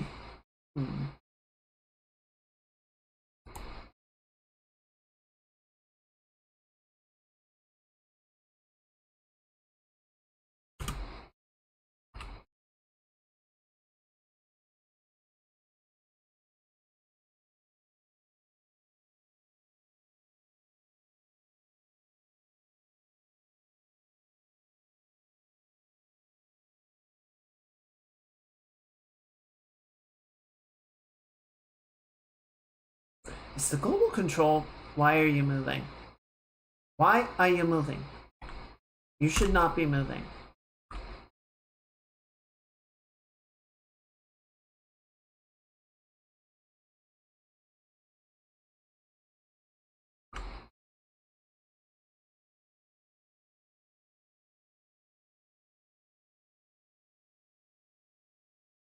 You know what? Let's just delete all these because you shouldn't have them. You shouldn't have them. The global control shouldn't be moving.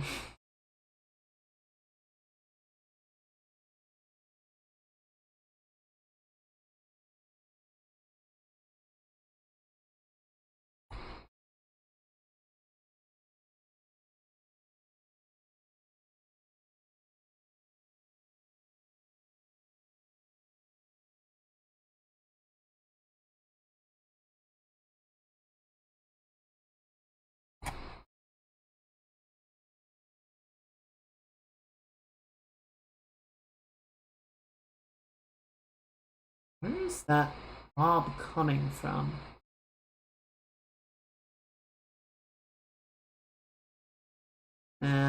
Arms breaking again.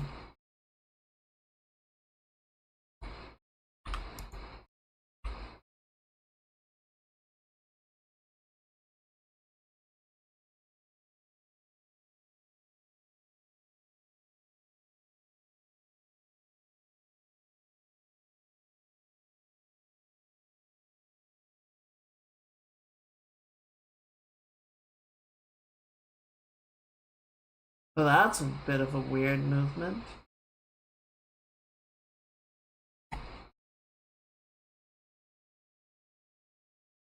What are you? Rotation yaw. No, that's not it. I don't think. Rotation yaw. Rotation pitch. You do have a really sharp shelf right here. So what if we got rid of that? Ease that down a little bit.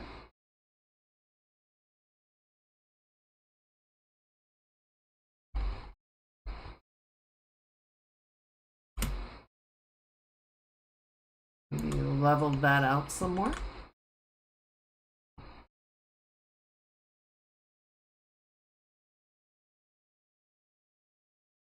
Roll. Yaw. Yeah. Alright, that seems a little bit better at least. And then, what's going on here? Okay, so we got two Z values that are sort of overlapping and look concerning, but I think they're actually fine.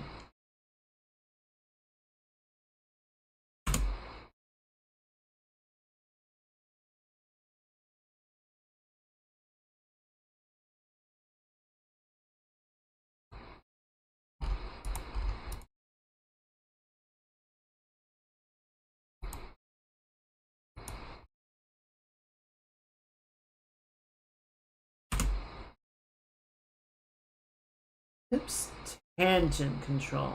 I don't think it's any of those that we really want to mess with. Okay, so this one has a bit of a weird behavior in the pitch that it's just like slowly rolling its way up and then it levels back down. So that's weird. I don't think we want that.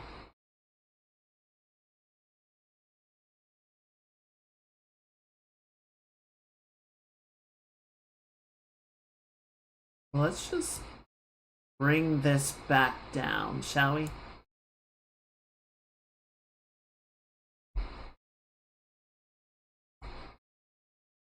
I think the same thing happened on Spine 5.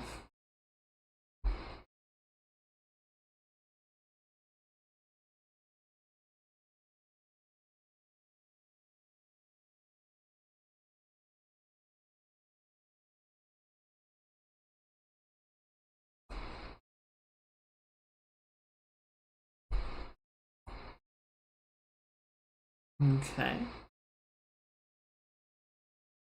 Okay, and then one more.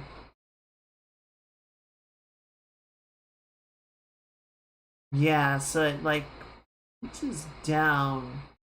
She's pitching down right before. But that would be.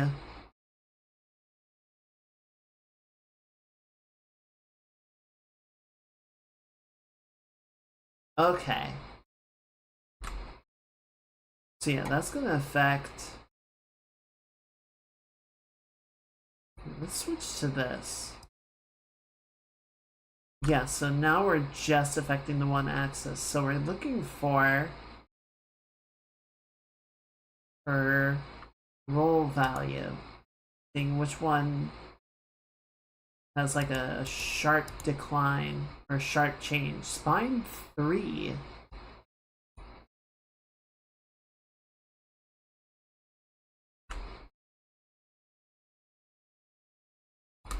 No, I don't want you to alter. I want you to move up.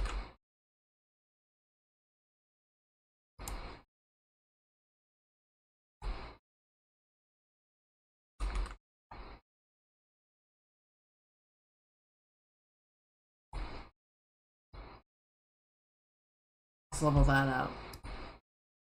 And then spine 2 is kind of going up and down a little bit, but nothing crazy.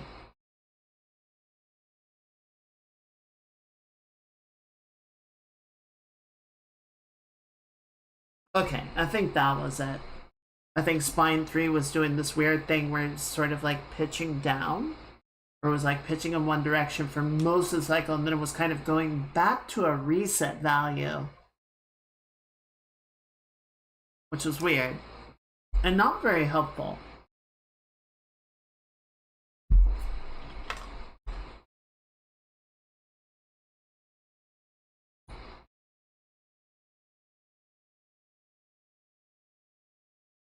Okay, I want to do one more thing tonight, just to sort of play around with this. I know I was saying that we weren't going to mess with this, but I don't really like how perfectly back and forth the feet are going at the moment.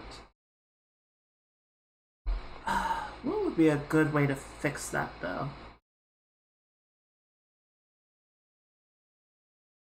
Because I think what we would need to do is sort of find the keyframes where the foot is planted, right?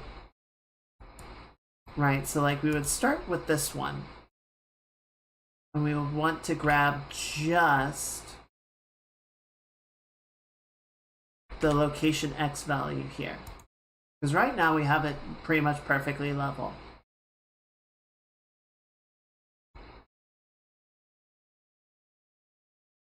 So we would want to take these values and sort of as it's like hitting the ground, we want to center it.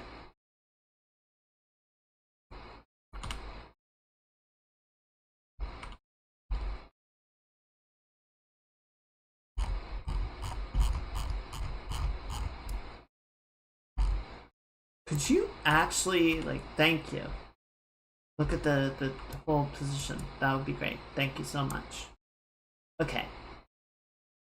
So now we're gonna go here, right? And we're just gonna blend it to there. What's that? Hello! Hello! Hello, raiders. Welcome in. Thank you, Ali, for the raid. Really appreciate it. How are you doing? How's your stream go? How's your evening? What were you up to? For those of you who do not know, my name is Kaiga. I'm a Jupiter Braid Self VTuber. I crashed on Earth and I'm stuck here, so I'm just chilling with the tunes, making art and learning how to make games and playing games and just trying to have a good time. Welcome in, welcome in, welcome in. It's good to see you. Hive Swap. I do not know Hive Swap. What is that? What's it about? What's it about? Is it fun? Are you enjoying it? Oh.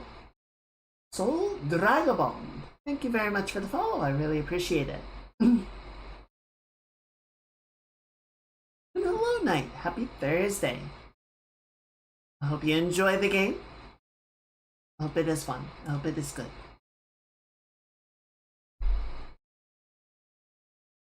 We are, so after months, literal months of being stuck with a character rig that was not working,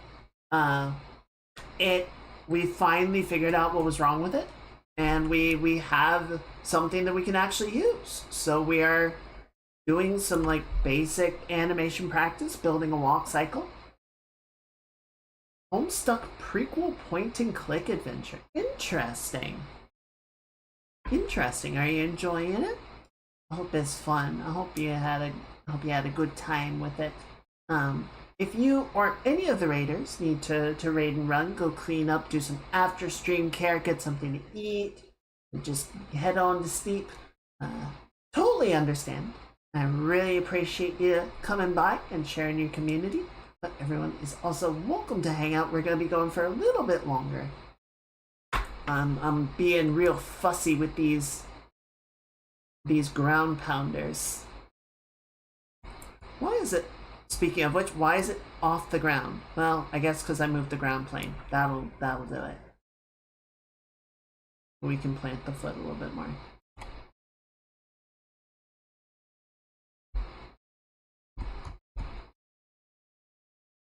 Wait 2 months for it to be released, but we'll be able to play it. You're struggling. I wouldn't really say I'm struggling. I'm more just, I'm learning, you know?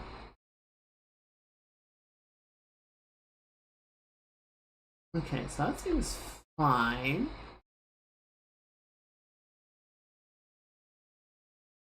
Okay, so yeah, position's good. Good. Strangely, well, I guess it's supposed to be stationary, right? We want it to be stationary for a while. Not that much, though. What the fuck happened? It got all shelfy. Well, thank you, Nate. I appreciate it.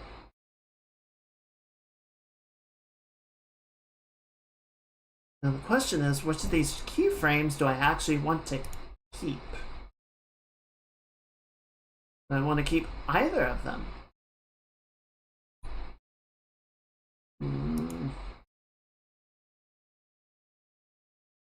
I think we want to get rid of this one. No?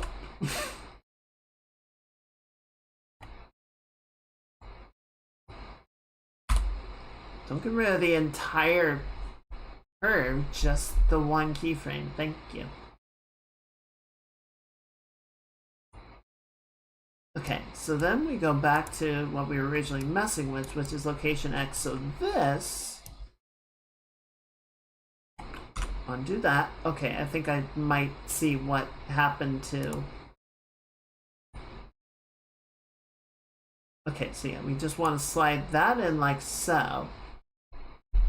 I want to play Resident Evil. I not want to choose violence, but the enemy shows on. I mean, it's Resident Evil. I don't know why. I feel like that is the expected outcome.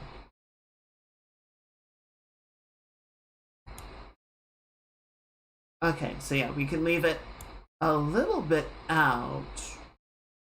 Do we?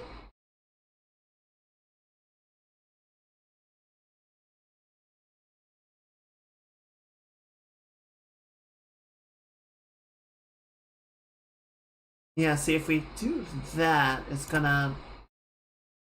Okay, I think we just need to grab the value and set it manually. So we're gonna grab -11, and we're gonna skip ahead 2, and we're gonna plug that in there. Now, myself, I'm not gonna be playing Resident Evil Requiem because that just ain't my kind of game, but it does seem like people are enjoying it, which is cool.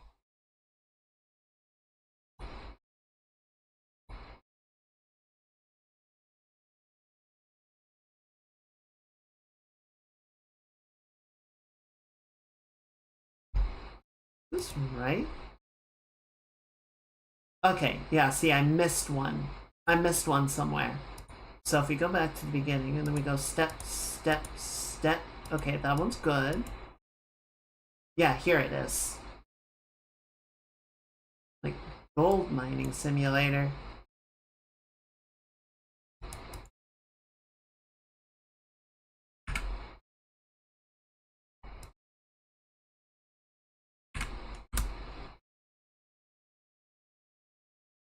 That just sounds like Cookie Clicker. Okay, I like that. See what that does now is it has that little bit of like the roll outward, right? Like it's sort of the other foot isn't doing anything, so we can't see it in action, right? But it sort of gives that little bit of space for the other foot to come around.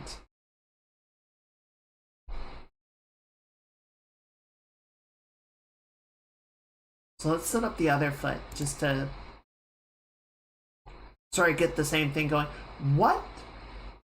Nani the fuck happened in here? What is this? What the fuck is this? What the fuck? This fucker's randomly generating keyframes.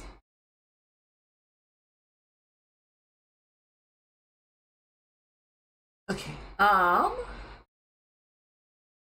that's fine. That's fine. That's fine. That's fine. We can work with this.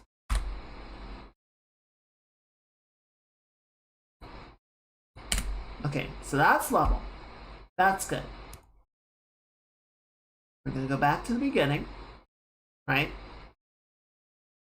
And we're gonna grab you and you, even though you have a bunch of steppy bullshit that you shouldn't.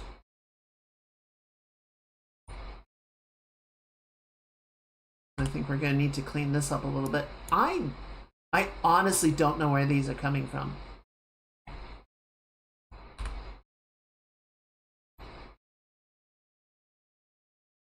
$5, $30.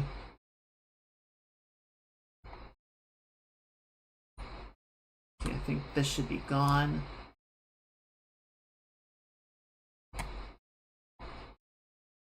$34. That seems legit. And then 36 should not.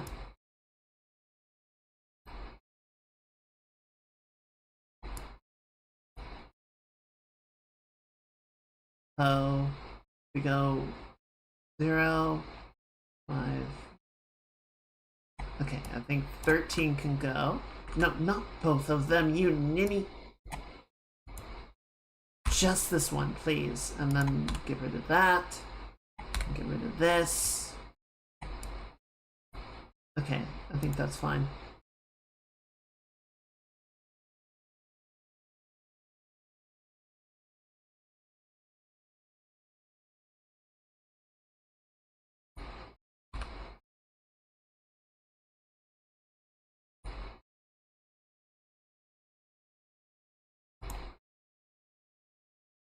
Okay, so basically we want to set a frame every 4 or so.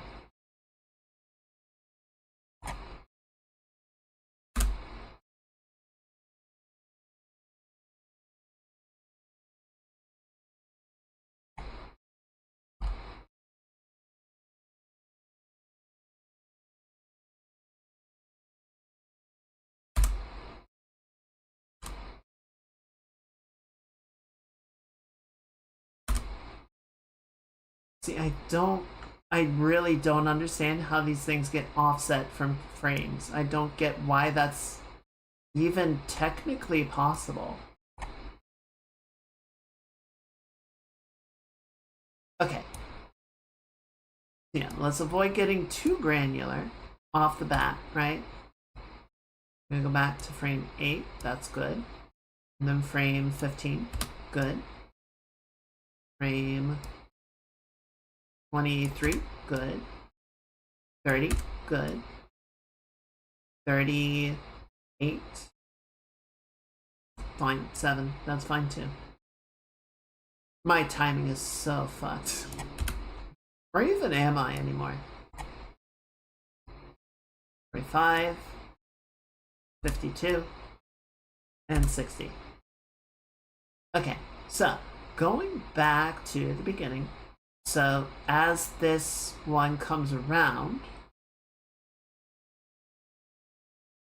we're gonna want to swing this fella a little bit wide. And I'm noticing that the knee control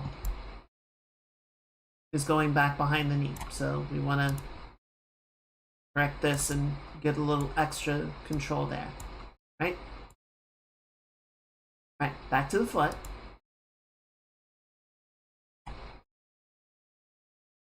So we go to the next frame, and she has planted the foot again.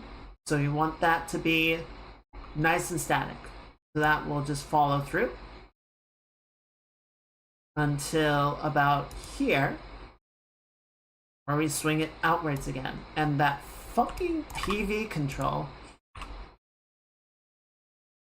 if it weren't essential, I would get rid of it. Let's go ahead and copy the values here just for consistency's sake.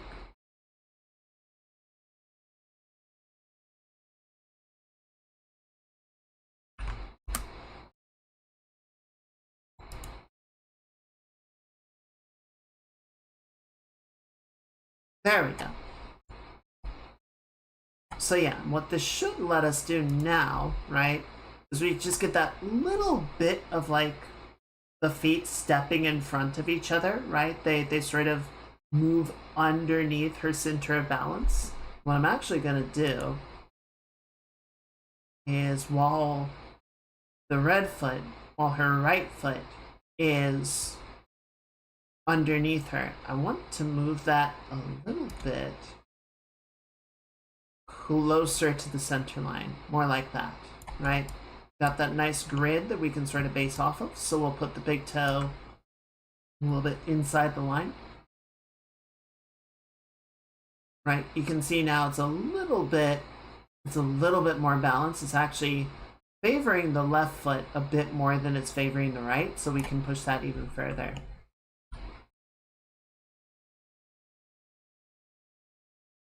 More like that.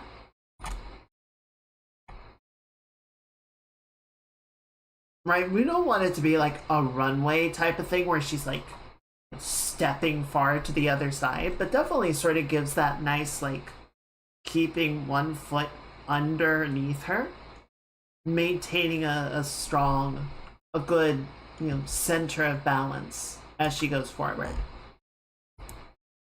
And then just again, we sort of go back.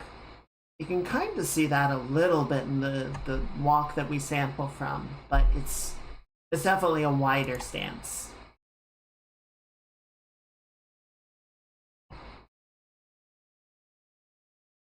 Yeah, I think at this point, the thing I'm least happy with, especially compared to the original, is something feels very weird about the positioning of the head.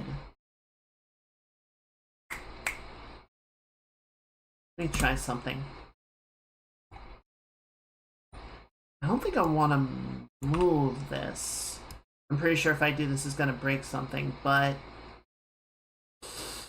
yeah, I'm pretty sure this is an illegal move. I'm pretty sure I'm not supposed to do that. I mean, it isn't IK, but some IKs are meant to be just rotated.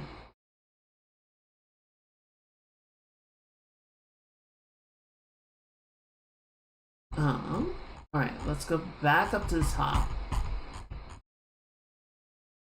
I'm gonna go back to the beginning.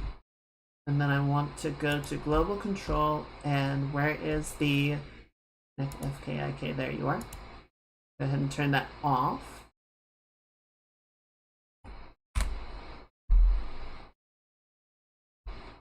So now we're here. We've got the head controls. Yeah, see, I feel like the neck is just too far forward.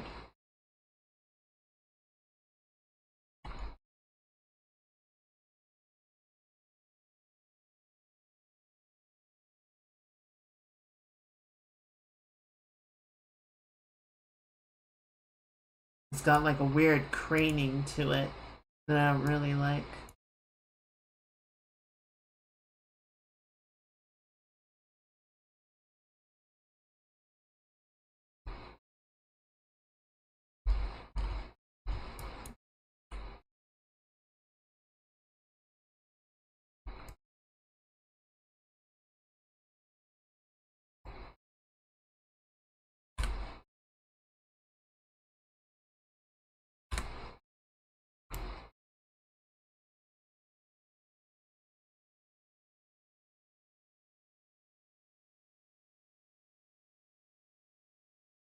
Okay. I think this is a good starting point. I think this is a decently solid walk cycle. A couple of things to smooth out still. But, you know, I think we got it into a point that I can be pretty happy with. I say that. One more thing. I'm just noticing the right foot is... the outward swing is a little overly dramatic. So I just want to calm that down a bit. I'm just going to take these outward curves and just bring them in a little bit.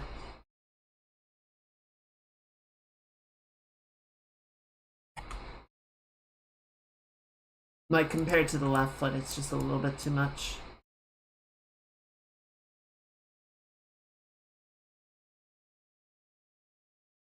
There we go. Good. Okay, so yeah, I like it. I think my only issue at the moment is compared to, like, it's a fine walk cycle. It just doesn't have, in my opinion, as much personality as we could maybe give it. And for the sake of argument, for the sake of fun, I'm just gonna grab these two. And let's go back to the beginning. You know, if we were to sort of rotate the torso and give like a rough implication of the pull action that she's going to be doing, right?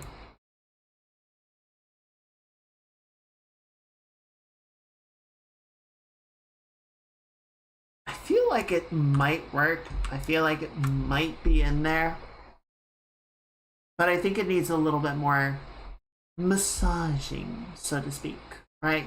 Needs a little bit more spice, a little bit more sauce. Something to really sort of like set it apart as being Jordan's walk cycle as opposed to a walk cycle, you know? But I think this is a really good place to start. Work is so intricate. So one, yes, you're absolutely right. But two, I want you to look at what we have done tonight. And now I want you to appreciate Leica Studios that does all of this with physical rigs.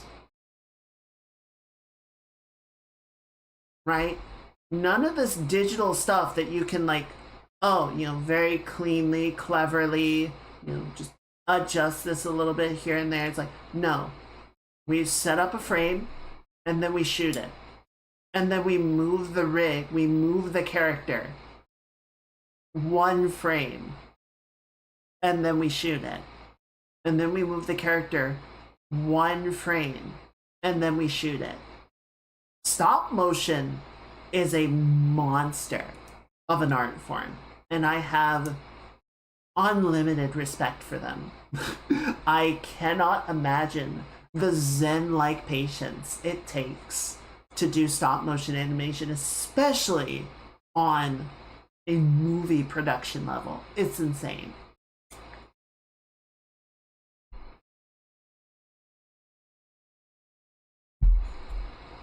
So I think we will sort of redress this next week. We definitely didn't go through as much of the tutorial as I was expecting to, just because, yeah, we spent a lot of time just sort of massaging it and practicing and sort of getting used to, you know, how to navigate the timeline and adjust keyframes and sort of dial things in exactly the way that we wanted. And, you know, in that regard, I'm quite happy with it.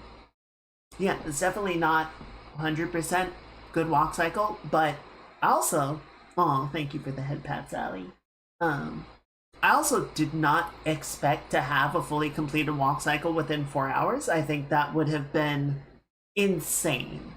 You know, if I were a really good animator, then yeah, maybe. But that would require me to have a much better sense of what it is I'm trying to do. So let's jump over, because I do have Clip Studio Paint up. I just want to refer back to these really quickly, because we were messing with these before, right? And we sort of got to this point where it's like, oh yeah, I like that. I like sort of the general idea, but we didn't follow through, right? We didn't explore like what each frame of the walk cycle would look like. We just sort of hit on that key pose.